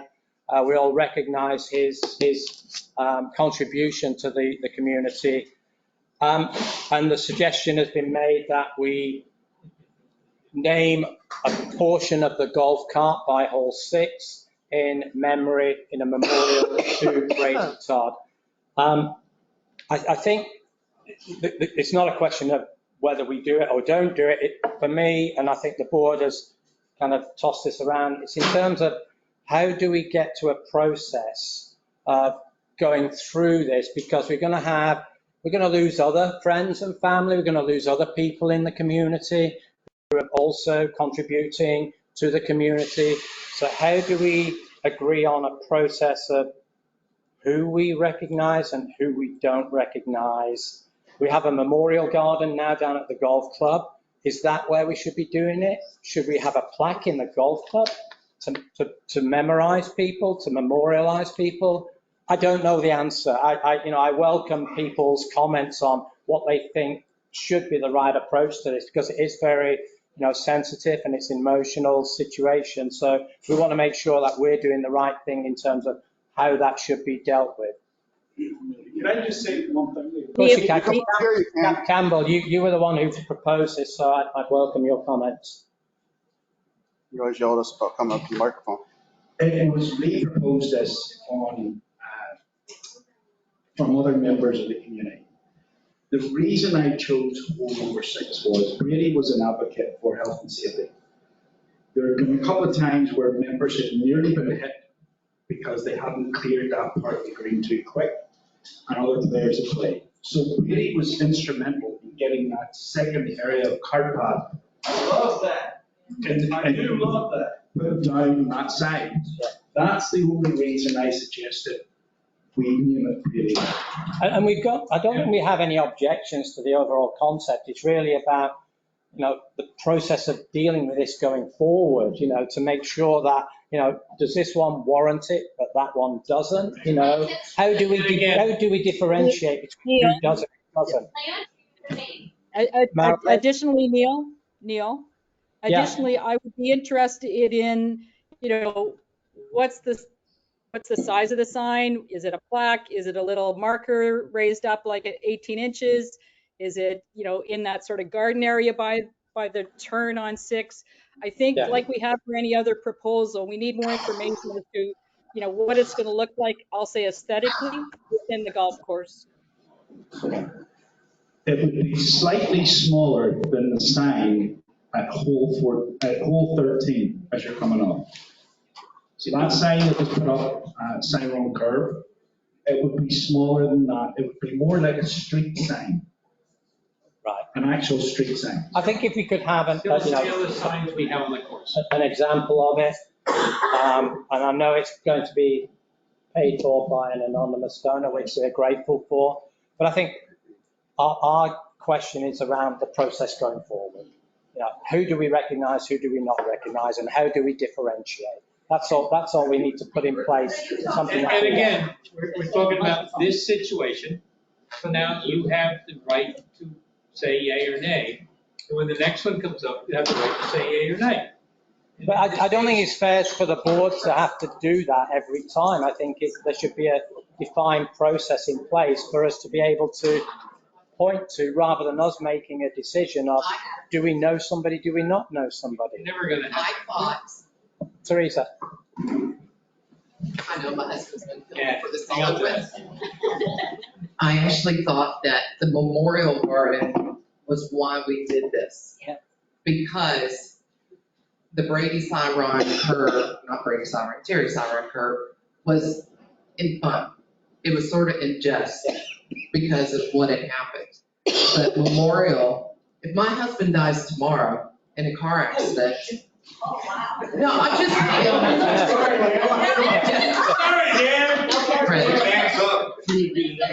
I'm just saying, it's gonna be hard I don't want anything like that. I know that Debbie would want something, but I thought the Memorial Garden was where we had started. We started the bench, we started the bricks. It's a way of everybody to say, yes, we appreciate everything they've done. Don't get me wrong, Brady did a lot, and I totally get it. But it's hard to go down that line. Being military, it's the same way. It's hard to say which person gets memorialized and who doesn't. When you go out to the veterans' graves, everybody's the same. Everybody has the same thing on. I think it needs to be the same for everybody in the community, because we all give to this community. Hey, Teresa, I agree. This is Erin. Is there any way we did the Terry Siren curve, right? Could we do a similar post at the 6th hole saying this is the Brady Todd curve? That's what they're proposing. But if you start with that, who's next? Who's next? Which hole is next and which person? It's hard to differentiate when you have someone that's that close to everyone that passes. You want to memorialize everybody. That's why we have the garden. That's why we started with the bench for the first guy. If you don't move on, we're going to be dead here. I wasn't recommending a memorial, just a sign like Terry Siren has. That was it. I agree, but the memorial garden is what we started for that.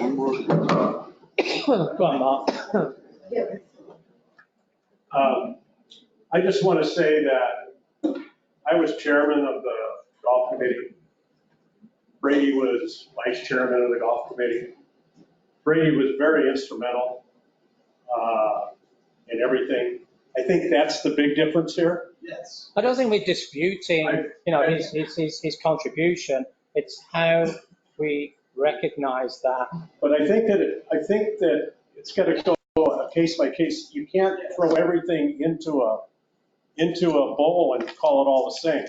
I think it's a case by case that the board has to decide. So that's my opinion. 18 holes, you have one little section we want to give them. And I would suggest that the board, while we're talking about this, I didn't know Mr. Todd, I have no issues with memorializing him and honoring him in any way, shape, or form. But I think it might be that you guys do need guidelines on how that process looks like. How do I come to you and say, hey, I got somebody I want to memorialize, this is what I want to do. Right. But on the other hand, maybe being proactive to say, how can we honor and, recognize people while they're with us to say thank you for the things that you've done. And then that way kind of eliminates some of this that's going on and not knowing what to do. That's very good, by the way. I think when we put the bench up, it was talked about putting a plaque on there with the person's name, right? Yep. Honestly, in my opinion, I think that should be automatic. And that bench is going to remain down by the memorial garden, which is good. The second thing would be, in the case of Brady, I think something special like that, I guess the board would have to say, okay, here's the procedure, but it's paid by donation when you do something special on a hole. For instance, I'll guarantee you, Brady would probably have the highest memorial in the world, right? But at the end of the day, that's the way I would look at it, it's by donation on the holes. We're talking about little sections of that. Sorry, you had a comment. This is where I'm at, just looking at everybody. And being retired Navy, I feel you on that. I think no matter who you are, if you do pass away, you should go in the memorial, wherever we have it at. However, there are other people who go above and beyond and do things that others don't do. We have roads named after MLK and George Washington and all that. And Brady was a pioneer to Championsgate Country Club. You know, he did so much work for this community. If the golf committee's proposing they want to, Brady, like, he pioneered this. Yeah. Again, I'm for putting Brady's thing on hole 6 without a doubt. My vote would be for that, and I also think that he should be at the memorial. That's just, I'm not saying everybody has to have a road name, but somebody who puts that much effort into it, and we can have guidelines on it. But for this proposal, I'm in. Do you want a motion then? I would like to motion to approve the Brady Memorial sign at hole 6 so we can move forward. Can you add the condition, and the board then needs to review how they recognise this going forward? Would you be happy with that? I would be fine with that. For future recommendation? This is a recommendation. Or proposal? Yeah. I would like criteria for signs, because if we have big signs like we have for the Terry Siren one, the golf course is going to look very cluttered with all the work that people in the community do. If it's a small, like a plaque, or as I said, what is normally seen in golf courses, ones that are on a stick that's 18 inches and it's in the garden and doesn't interfere with Ethan's mowing of the lawn, I'm all for it. Okay. Well, maybe then on the condition that, Campbell, you come back with, you know, what it is you're going to actually put in there so that we can see it before it goes in. Okay. I have a second for the motion. Second. I just asked then, if I come back with that, instead of waiting until the next board meeting. No, we'll approve it. That we do it via email. Well, we're going to approve it now. We're going to approve it now, conditional on you're providing us with an example of what it is you're going to put in the ground over there. Okay. Okay. Or we're going to motion it. Do we have a second? Second. All those in favour? Aye. Subject to. Yep, subject to. Okay. Done. All right. Now, are we done?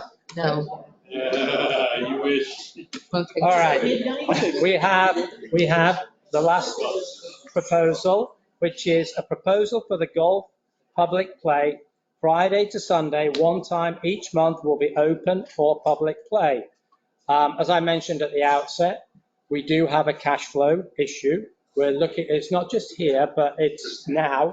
We know we're going to have a similar situation next year and the year after if we don't have a way of managing the cash flow and having additional revenues coming into the community without necessarily increasing the HOAs to an extent that's going to be difficult for a lot of the residents who perhaps are on fixed income, who don't use the golf. So this was a suggestion that Pat had, and I'm going to let him talk about it. All right. First off, I am not the liaison of the golf committee. I'm a board member. And I look at this community from every angle, from everybody's income, everybody's that plays golf, that doesn't, that plays pickleball, goes to the plaza, goes to the Oasis, whatever. You buy in here, you're buying into everything, not just one thing. So I was asked to come up with a proposal along with help from the golf committee of what we can do to try to raise some revenues around here. Really, our only real revenue chance is the golf club. You can eat food and drink down here, but I don't think we're ever going to make $1 million down at the plaza on food and beverage. So I came up with 3 ideas. One, real simple, raise the HOA dues.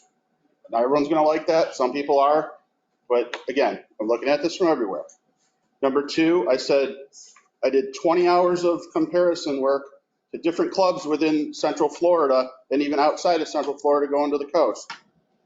All of those clubs that were anywhere near the condition and the service that we have here in the product were at least $675 a month for an outside membership. Multiply, call it 700 times 12 is $8,400. So that's where I came up with $8,000 for the annual pass holders. Those people don't get dinged for anything around here on top of that that $3,000, $4,000 they're paying now. So anything they're above and beyond, they don't worry about cash flow. We would charge them $3,000 or $4,000 a year, and they would come and play golf anywhere from 1 time a year to 5 times a week. Also, we are looking at the need to reduce tee times because it's getting clogged.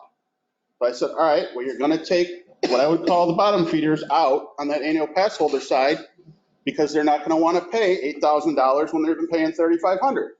So guess what? If some of those people on that tee sheet that are playing 5 or 6 times a week are paying $3,000 a year, it works out to about 10 or 12 bucks a round that they're paying. So again, you help the tee sheet by going from 82 that we have now down to call it 50 with the families. So that's a way to raise the revenue right there. Number 3, and this was an idea, and this is me thinking from the outside in, and I'm a very innovative thinker when it comes to marketing. That's what I do for my business, and I'm in charge of keeping people in my bowling centers up in Detroit from 5 states away. So I came up with the idea after doing a lot of research with the ex-head pro, RJ, and then doing some stuff on my own. So I said, what if we did this? What if we took Friday, Saturday, and Sunday? The peak times on Friday, Saturday, and Sunday are the easiest to sell by far, whether it's Christmas or it's 4th of July. I said, you stagger them. So January would be Friday, February would be Saturday, Sunday would be March. In April, you'd go back to Friday, May, Saturday, so on and so forth. So every 3rd month, you're going to have one 7 a.m. to 11 a.m. tee time per month. Every 3 months, it's going to go just to outside play, public play. We'll take questions at the end. I'm not going to talk over 38 people again. So I presented this to the board. I also let Darren and the golf committee in on it. It's been thrown around. I've heard 100 times that Monday or Fridays would be fine with it.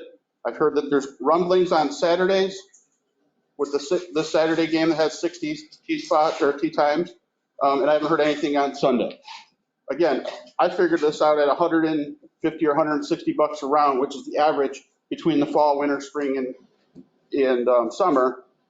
We're going to raise about $200,000 annually if you can sell the majority of those tee times. Yeah. So, well, you know what, Billy? Let me talk, and you can talk after, okay? I don't want to hear people scream and yell. I'm trying to explain this. If you don't like it, that's fine.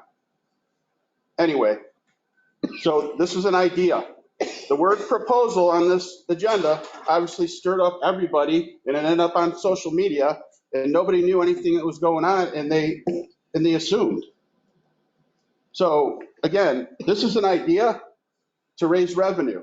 If we don't want to do it, that's fine. If Saturday doesn't want to do it, alternative, one Saturday a month for the whole year. Every 3 months on Saturday, the guys play at 12:30. They tee off at 12:30 instead of 8:30. There's workarounds on everything. You know, I get it. I'm fully aware that there's people that are retired. Some are better off than others. Some of us are still working. Some of us don't want to play in the morning and can play in the afternoon. I took everybody's personal agenda, you know, under advisement. You know, and this is what I came up with. And we've been kicking this around for 3 months probably. I'm frustrated that we haven't done anything with it, honestly. So for people to say that it just showed up on the proposal out of nowhere, that's garbage. Because we have been talking about this for 3 months. And if other people aren't aware of it, that's because it wasn't on the agenda. But we've already raised the $8,000 to the annual pass holders to $8,000. We voted on that last month, and we're here right now on this public thing. Again, it's a proposal right now. The bottom line is, again, everywhere I went, it was $675 a month to run or to be a member. So there's no doubt that we got to get more money around here to pay the bills. You know, Ethan's crew's not free. Nothing's free around here. And we can't be running on what I call the Lennar budget when we don't have the money to deficit fund like they were. I don't want to pay any more money either. I'm just like everybody else. But I do know that there's a financial burden on this HOA because we're not paying what we should be paying based on everybody else. Now, what does that mean? We got to get the money from somewhere. It's not about going private. It's not about going fully public. It's about everybody's going to have to give a little bit if we want to get to a healthy place. And that's the bottom line. So again, that was my idea. 3 months ago, I put it on the table. We're talking about it today because it's on the agenda. I didn't know that we had to put it out on Facebook to 937 homes to be able to put something on the agenda. The problem around this community, in my opinion, is too much of this. People say something and they don't know what's going on. You have a proposal right now, but you can't vote on it tonight. So it's not just a proposal if you're going to vote on it tonight. If you were actually going to have a conversation with nobody here and then you were going to vote on it, that's not just a proposal, right? That's why everyone's here. That's okay. That's fine. That's not transparency. You've been talking about it for 3 months. It's the first time I've heard about it. Well, because every And the same thing with all the committees. You guys do all your stuff. The committees are useless. They really So are. be careful, because again, I get you're frustrated, but we're frustrated too. Because Yeah, I see this I'm crap on next. Facebook too. You It raise your raises my phone, blood you raise pressure, mine. but be careful with the Come way on. you categorize things. What? Can I just say, I'm one of those people that play on a Saturday morning. And I can tell you now, 90% of the people would not have a problem moving back to 11 o'clock. Okay? You're always going to get 10%. There are other ways of raising money too. This report that came out today, the Kemper report, the golf committee haven't seen until today, there are other things in there where we can raise money as well. So there are loads of ways of raising money. It's not just about moving these tea times and not giving it to golfers. Things like putting the ladies and the men's leagues together during the week where we can then play, or open that tea time up. We have loads of things. What you need to do is, before you vote on it, is let Tom and the golf committee have a look at this. Let's go through this and because we've never heard of this before until it was on the agenda. Let us have a talk about it. All right, so let me ask a question. How do you want us to let you know about it without putting it on the agenda? That's my question. That's why we have hang on, folks. That's why we have a board liaison for the golf committee. If you've been talking about it 3 or 4 months, well then why did she not let us know? It's ideas. Campbell, we briefly talked about it at the last meeting because I've talked and explained the deficit and shortfall on the cash and the revenue. And that was in the meeting last month and possibly even the month before. Having said that, we have had discussions with Darren, and Darren, as far as I'm concerned, is taking a strong leading role in this, and he's taking up the charge with the golf committee, and it's on the agenda for Wednesday. So as far as I'm concerned, the objective has been met. We have something that's going to go to the golf committee, and they'll come back, I hope, very soon with a proposal that we can look at that's balanced, and there's lots of conflicting objectives here, but it requires balance and being fair and reasonable. So I think the objective of putting this on the agenda was to have this debate, so that now the golf committee can realise that we want them to look at this from a board perspective. Because if you look at our key tee times, the most valuable tee times are first thing in the morning, and all of the organised games take those tee times on Monday, on Tuesday, on Wednesday, on Friday, on Saturday, and on Sunday as well. They're taking all of those times. Those are the most valuable asset we have, and we're not using it in the best way that we can. So we want the golf committee to go away, look at that, and come back with a proposal on how we can utilize that by being flexible on those organized games. Hold on. I was asked to come up with ideas. That's all I did, and we've been discussing them at the board level. I didn't plan on having a vote on this today. I didn't even know it was on the proposal until I looked at it this morning.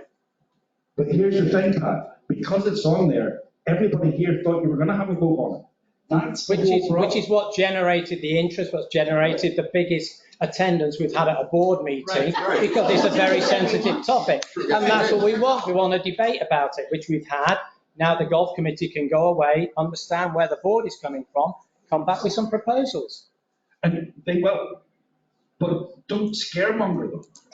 This is what you've done with the golf committee. You scaremonger them into saying, oh, this is gonna happen and we knew nothing about it. It's like putting this Kemper report out today where nobody had read it. No, well, to be honest with you, that Kemper report's been available for months. RJ's had it, the golf committee has had it. There we go. All right, okay, well. The Kemper report has been shared today with Darren. It's been shared previously with other members of the golf committee. And having said that, it was me that asked to get the copies because they had never been actioned or shared with the board. So I received the copies. I've passed them along to the golf committee. And so now the golf committee's got a huge list of projects and agenda items that'll be coming up on Wednesday. So thank you, Darren, for summarizing all that and a couple of the other members of your committee. Okay. Okay, I agree with Pat. I agree that, but I think we need to go another step further.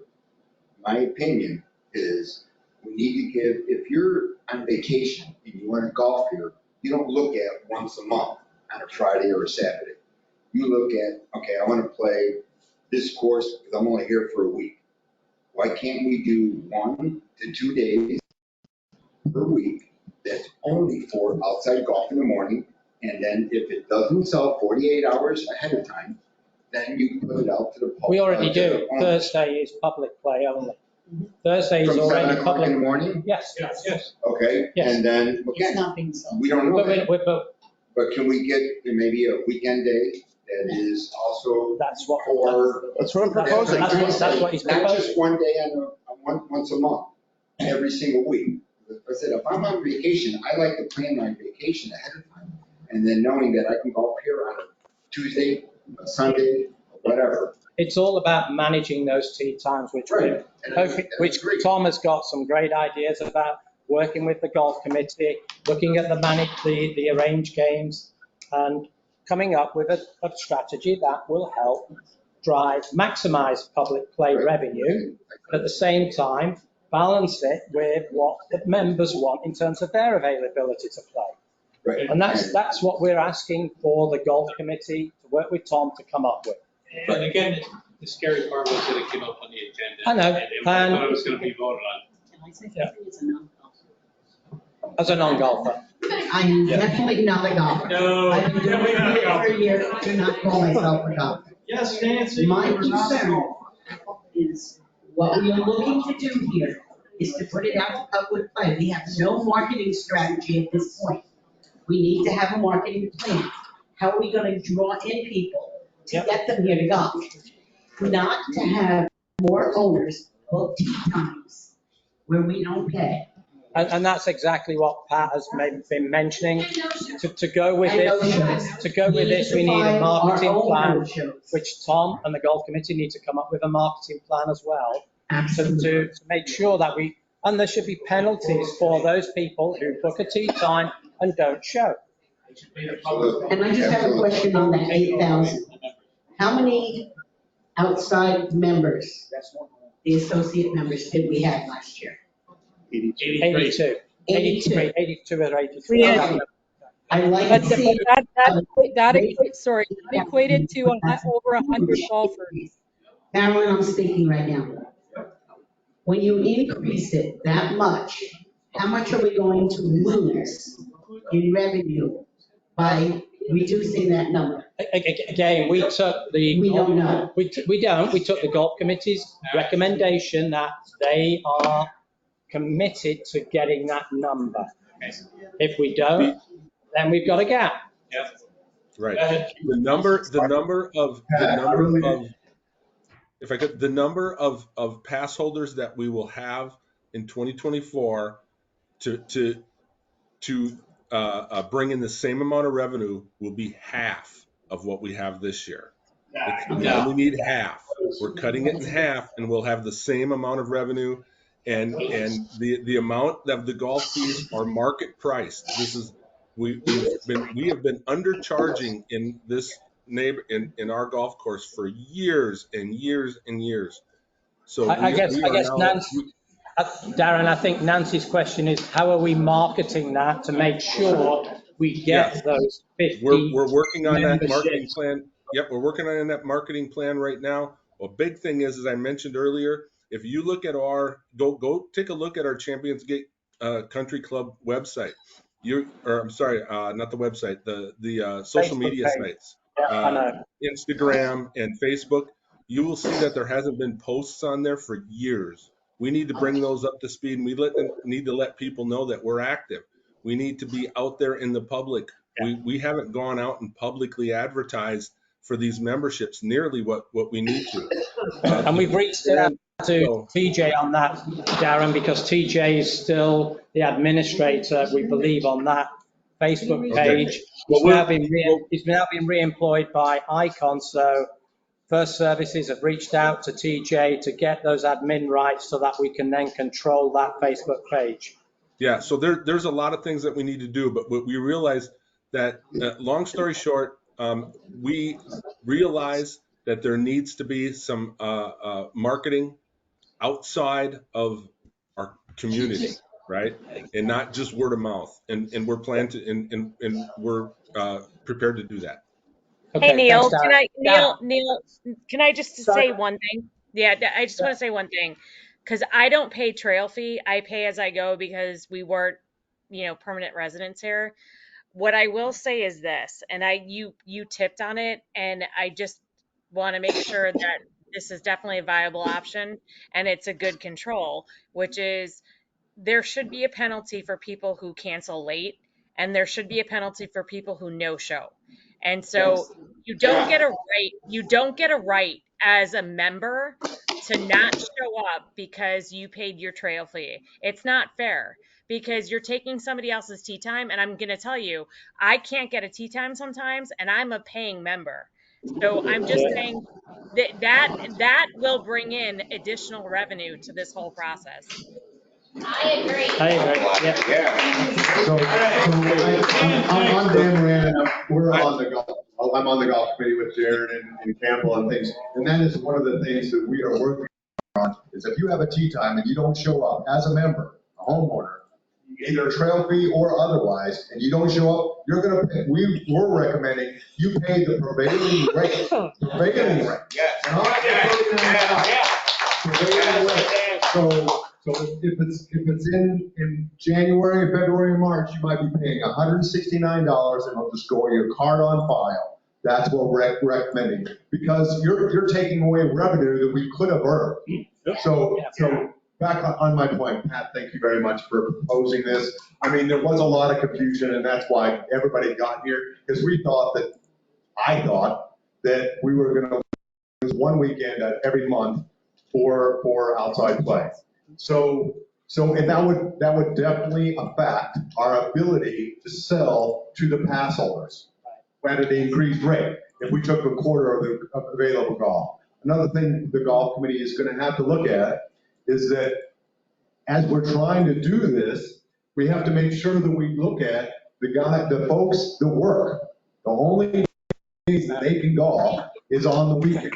So if we're looking at going outside play, and we're only looking at the weekend, and I know that's where we can make the most money, but we also are affecting the members, the homeowners, that the only time they can golf is on the weekend.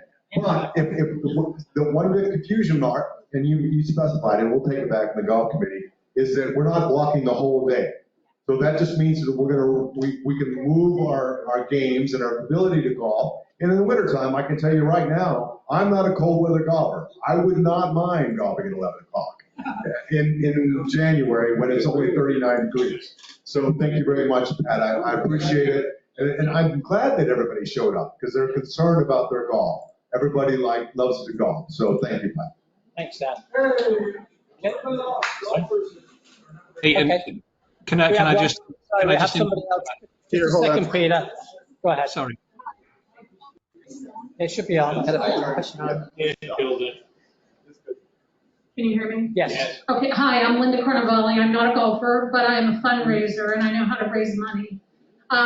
So here's my question, or comment, I should say. Pat, is that true? Sorry, first time I'm meeting you. Hi. $8,100 sounds like a lot of money to me because I'm not a golfer. So my question is, why don't we offer quarterly memberships so that our snowbirds that are coming down we're from Pittsburgh, Pennsylvania. People that are coming, thank you. People that are coming January through March, wouldn't they want like a quarter? I would pay for a quarterly membership if I was someone who was coming here so could you offer quarterly 6-month memberships, including the 1 year? You can split that $8,100 up like you would normally do. But for me, I would see more people signing up to buy a quarterly membership than an annual if I was only here 3 months or 6 months out of the year. Does that make sense? It makes perfect sense. And Okay. again, I was asked as the marketing person. Hold on, let me finish. I love what you're saying. I was But I'm asked just as the- saying, can we make it quarterly? Can we make it 6 months? I think your idea is brilliant, but I think it needs to also be in smaller bites for a normal person to want to play golf here. The second thing is, this is our new golf guy. Hi, I'm Linda. Hi.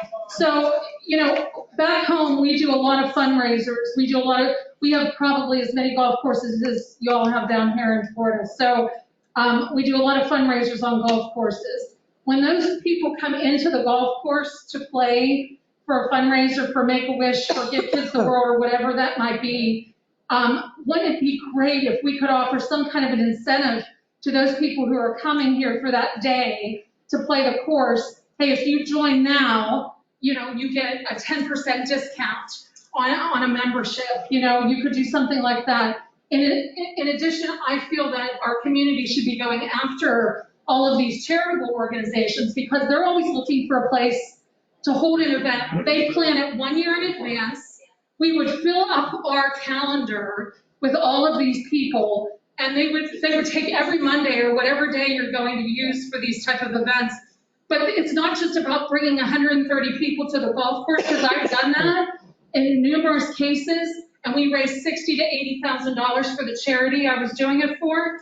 But those people now got a taste of this life, and they got a taste of the golf course and the food, and they love the atmosphere, and now all of a sudden they became a member. We joined places that I had all these charity golf outings at because we loved what we saw while we were there that day.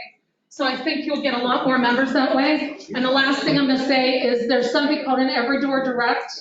I do it in Pittsburgh. I'm a realtor. I'm sure Terry knows about this piece. It's so cheap. It's ridiculously cheap. It's 10,000. I can send out 10,000 pieces for under $1,000. So you could target all of these communities around this area and tell them, hey, if you sign up by this date, this is what the amount would be. You can sign up as a quarterly member, a 6-month member, a yearly member. But it's called Every Door Direct, and it's a fabulous piece. And it's the best way to advertise and get it out to everybody's mailbox. Okay. That's everything. Thanks. Okay, thank you, Linda. Okay, so conscious of the time, can I ask if there's any more questions on this topic? I'm fine with like wanted to speak. Neil, can I just say that? Neil, Sorry, Peter. Yeah, go ahead, Peter. You tried to talk earlier. Two quick things. Just to follow what Dan said, I think all of the people who are involved in the games that are on every day of the week would be happy to give up something to make us get more revenue in the community, right? That's a given. We just have to do it correctly. The second thing is when we put an agenda item out, I think we've got to be clear or not clear on the agenda item of what it is. This caused so much angst, by saying having Friday, Saturday, Sunday, 1 day a month, giving up, the golf course. We just need to be a bit clearer. And I think the third thing is something that's, we haven't been through anything online, but something that Scott has raised, I guess it's Scott Smith, is We've just appointed a new head pro. We employ FSR, including the head pro, to do a job. They have to do the job for us. We have to tell them what we want to achieve, and they have to try and do that for us. Yeah, good point. Thank you, Peter. Thanks, Peter. Right. Hey, We Neil, have can two I questions. add to, Can I Neil, interject? Can I add one thing to what Peter just said, which is, Yeah. I agree with Peter. I think if we have ideas through the different committees, we have to help, right? So there's goals and objectives that they have to hit. But I agree with what Peter just said. You hire them to do the job, but I do believe that we as a community have to help guide them to make this community successful, because at the end of the day, the only people that are subsidizing everything that we do here is us. Yep, agreed. Larry? Just a quick question, and you guys all know. Here we go, Larry. Here we go. Talk about Pittsburgh now. Here we go, Larry. Hey, anyway, you guys all know, you guys are amazing. You have my full confidence in the board of what you do, and it's a lot of hard work. But the one thing that I want to ask, and I think we have some amazing realtors here, right? Is there any way we can do a market study and talk about the value of our community? What it means to have a golf course in our community? I mean, what does it really mean? And how does that match up against HOA fees, other places? Because to me, it was very disappointing to hear people here, and I get it, that were like clapping that, you know, they didn't like golf, basically, is what I told them, right? But we live in a golf course community. And the big thing about here is we all moved here knowing there's a golf course community. And if you looked at your declarations, all this stuff is part of it. And I get it if you didn't look at it. But at the end of the day, I think people got to realize what this golf club does for us. And That means your property value. property value, everything. I mean, I could never have better friends that I've met here. I feel like it brings people together. I love it. Sorry. Go ahead. Larry's, Angel. sorry. Can I interject? Yeah, go ahead. No cheats at the meeting. Hey, this is Terry Green. Larry, are you at the meeting? Yeah, there it is. Larry is. You need to recruit that fundraising lady. Yeah. I agree. Terry, I'm on it. Okay. Hey, Terry Green, we're poaching people all over the place. All right, last question. Go ahead. I would agree with what Larry had said, and somebody said on the board today that we're not just a golf community, we're a resort, whatever. We are. But it's that golf course that drives the prices here. And Terry, Wendy, I don't know who else is here, the realtors. All you have to do is look at the comps with the other communities in 33896 and 33897. And we are streets ahead. And it is purely because of the golf course, because a lot of them have clubhouses, a lot of them have resort pools, but they don't have a golf course of the quality that we have. And that's the big thing. Okay, no, thank you for that. Well, you also have to look at Legends, look at Stony Brook and the North Stony Brook. Those places both closed and their values went down. I did radio. Well, now. Years. For 5 years. We did a lot of charity events when I was on radio. One of those things, night golf. Everyone loves night golf. It's a great way to raise money, give to charity, and it's for, everyone loves that. All right, folks. Guys, please. Okay. We're gonna have one more. So I think we need to wrap this up, guys. Billy, one thing. One thing. I would say let's have a cross-functional group. Meet with Tom, meet with the golf committee, and see, open up our active, what can we do to make money? And that's what we're encouraging, the golf committee to sit down with Tom, come back with some ideas. Yeah. Okay. All right, we need to move to open. Just not just. So we don't get that. We're going to. I haven't seen her in a while. Yeah, let me just finish. We're going to close this agenda item because I think the next point would be to have the golf committee sit with Tom, come back with some proposals that for us all to consider.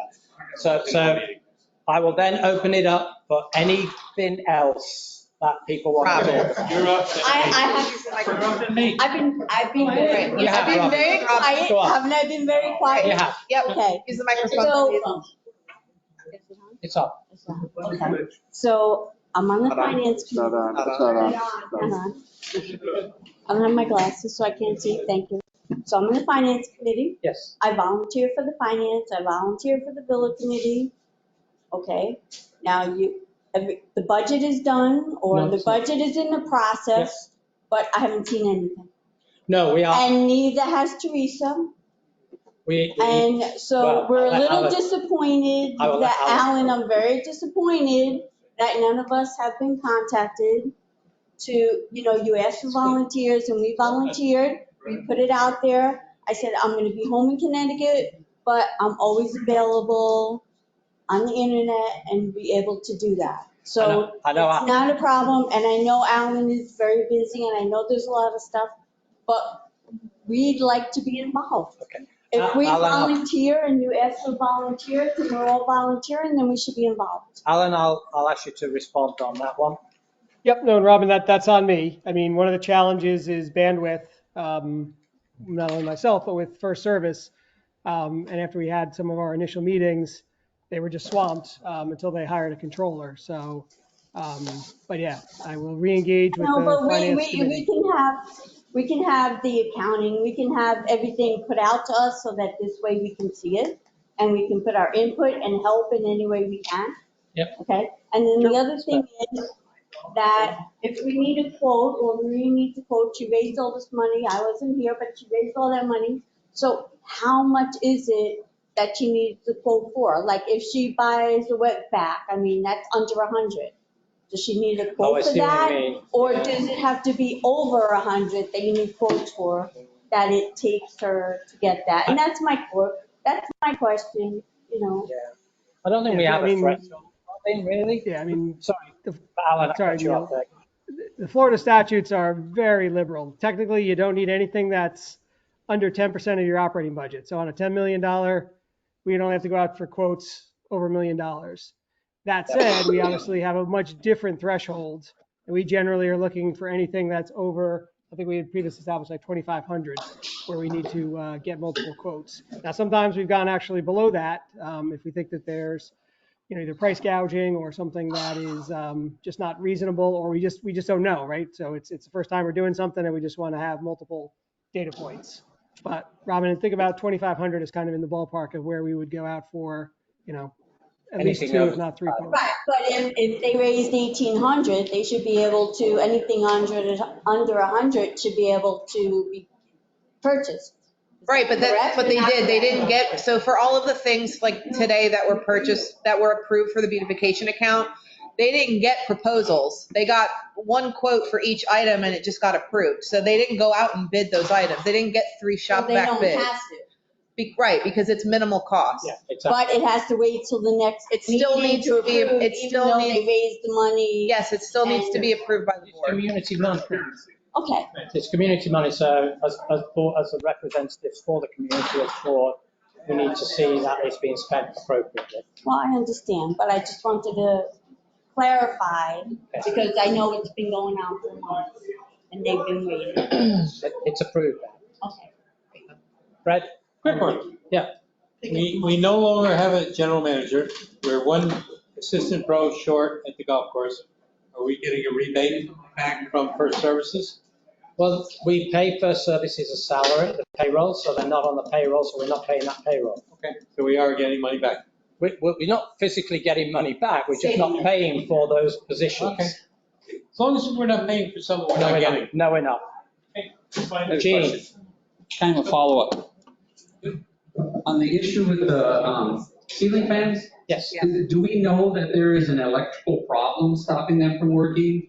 Because if the electricity is there at the thing and we just need to put a new one up, couldn't we just do it with our own people here? Just take the new one, hook up the wires and set it up. So are you specifically talking about the ones out outside here. here? Yeah. So when I first got here, I'd say probably in February, I did have an electrician come out. And he did get all of the fans working. So there was an electrical issue. No. Yes, they were all working in February. Hold on, please. They're all old, but they were all working. one of the fans didn't have power to it, and he got power to it, but the fan is actually broken. So the fan is not working, but there was an electrical issue. All of the fans have power, whether or not they're working. If they're not working, it's because the fan is defective, not because there's an electrical issue, because I had all of the electrical issues addressed in February. So we really just need to buy new fans. So in that case, if we thought the electrical's working, is Mike authorized to just put the new fan up that we bought him for him and said, here's the new fans from our budget? Can we just say, you just go and hook it up, and if it works, it works. If it doesn't, you gotta hire an electrician to fix it? So it's not the cost of the electrician that's the problem, because it's buying like 10 fans at one go. That's easy, but that's not fair. We don't have to. Okay, so regardless, like I promised, after this meeting is over, I am going to go get a proposal and get a proposal for all the fans to be replaced out there. Okay. Yeah. Okay. Thanks. Any other questions before I can go home and have some dinner? So we're getting breakfast. Neil, none of the comments online have been covered. Oh, gosh. Okay.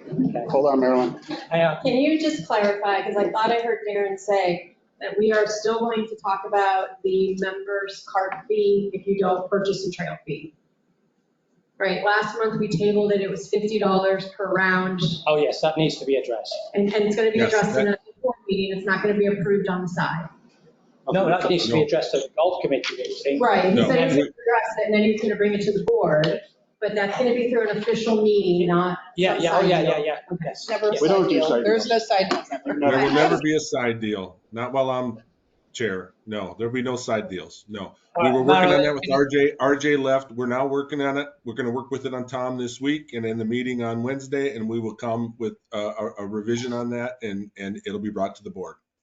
Okay, thank you, Darren. Marilyn, can you help us out with what the questions are online, if there are any outstanding that have not been addressed?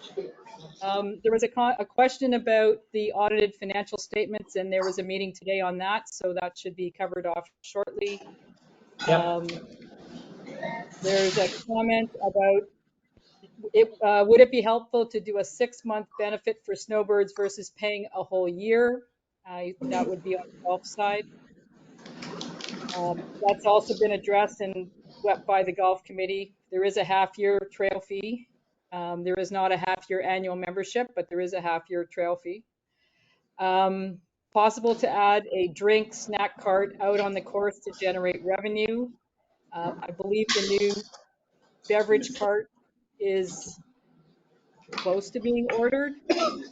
It's ordered. It's on back order. And I think Tom is getting a loaner coming in this week. Perfect. At the end of the week, we're getting a loaner coming in. The 27th of September, the new one. Okay, just for the people interested in the golf committee meeting, it is this week at 2:30. But there is a recommendation that perhaps it could get moved to the evening for other people to participate. We talked about the golf professional and giving him an opportunity because we've hired him to manage the operations and provide him with the guidance of what we're looking for as a board and a community. We need to set reasonable expectations for the community on the budget goals and objectives and the golf revenues, and figure out how to help Tom meet those objectives. And that's, again, what we're doing through the budget process. The comment is that the golf pro needs to be accountable for the operational budget, and if he needs help, we need to help him. We're going to lose owners who play for fun because it doesn't pay to buy a year-long cart membership. We are here 6 to 7 months. Cart fee is getting silly, and we need to do other things versus golf for those prices. And then offer incentives at dead times for people who want to play for fun, which would bring owners who don't normally golf. Would be a win-win, and food and drinks will be purchased, etc. So again, appealing to the members for those slower times. Okay, and, thanks, Molly. I think that's it. Yep, so comments rather than questions. Okay, that's fine. We have one more. I just have one comment. David. Is there any way, I know there's other houses that are not part of the country club, like behind me is a whole row, sorry. Behind me, there's a whole row of homes that I. Champions Club, Yeah. talking about? Yeah, why can't they pay into our dues and become golf members versus buying it outside? We would probably get more from them over time if they had access to the plaza and access to the golf course. Well, It would bring money in here and it would bring money in at the golf course. And then also, I know we don't all love them, but the Oasis or the retreat owners, maybe to the owners, offer them membership in at a price. Yeah, I think all of these. All of those people already can buy a trail fee membership now without paying HOA fees. Yeah. Well, that's. Not in the plaza, but. Well, yeah, but I'm saying like offer it as a package.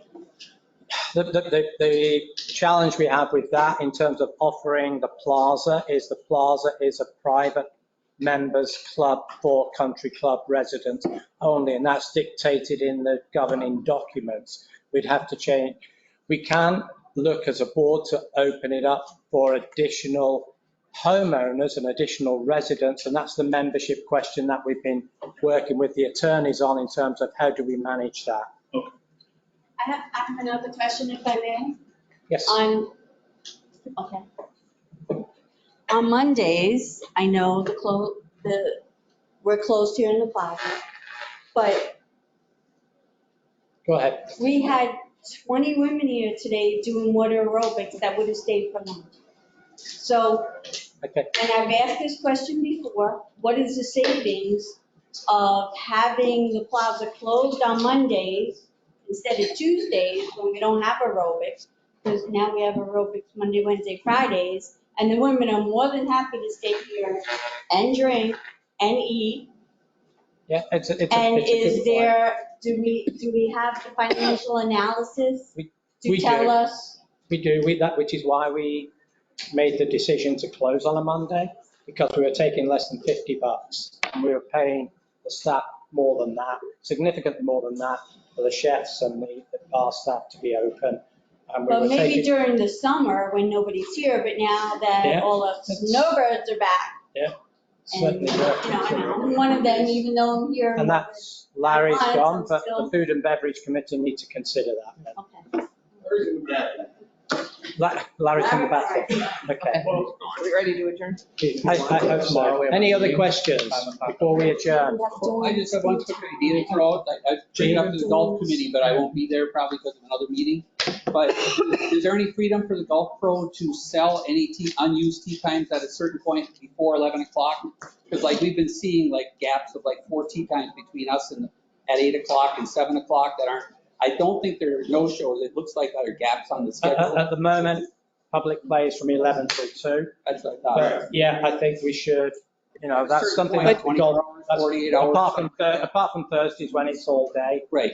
But I think that's one of the questions the golf committee needs to talk to Tom about, the opportunity of selling those tee times that are available. Neil, the answer is yes, the pro does have the flexibility because that's when they sell wholesale times well in advance. And in the policy manual, it says generally public play is between 11 and 2, but the other times are at the discretion of the pro. Yeah. And generally it's set up to where they're not booking it, but once they get within 5 days of that tee time, they can do that. Yeah. Thanks, Darren. Thanks, Marilyn. Okay. Yeah, just a quick thing. Is there any thought into raising our food and beverage? The 75? Well, the 75 and doubling it so that, we get more revenue coming in and people actually get something for the increase. Food and beverage, they get it.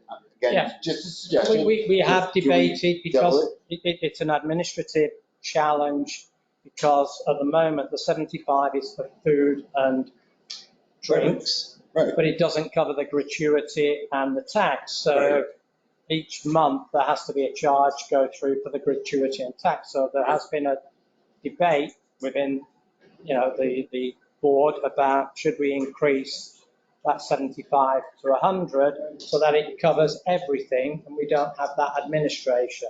I mean, for me, I'd like to see it increase to $150, period, and then stagger the end of the month so that half the people at the 14th, that's their end of the month, and then the rest of the people are on the 30th. So the kitchen doesn't get overwhelmed on the 30th because they get overwhelmed.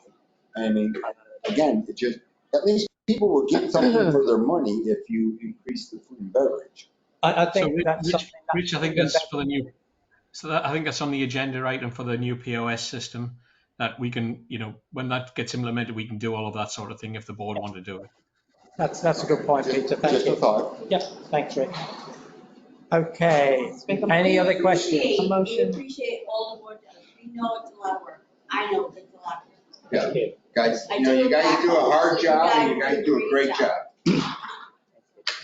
And one more motion.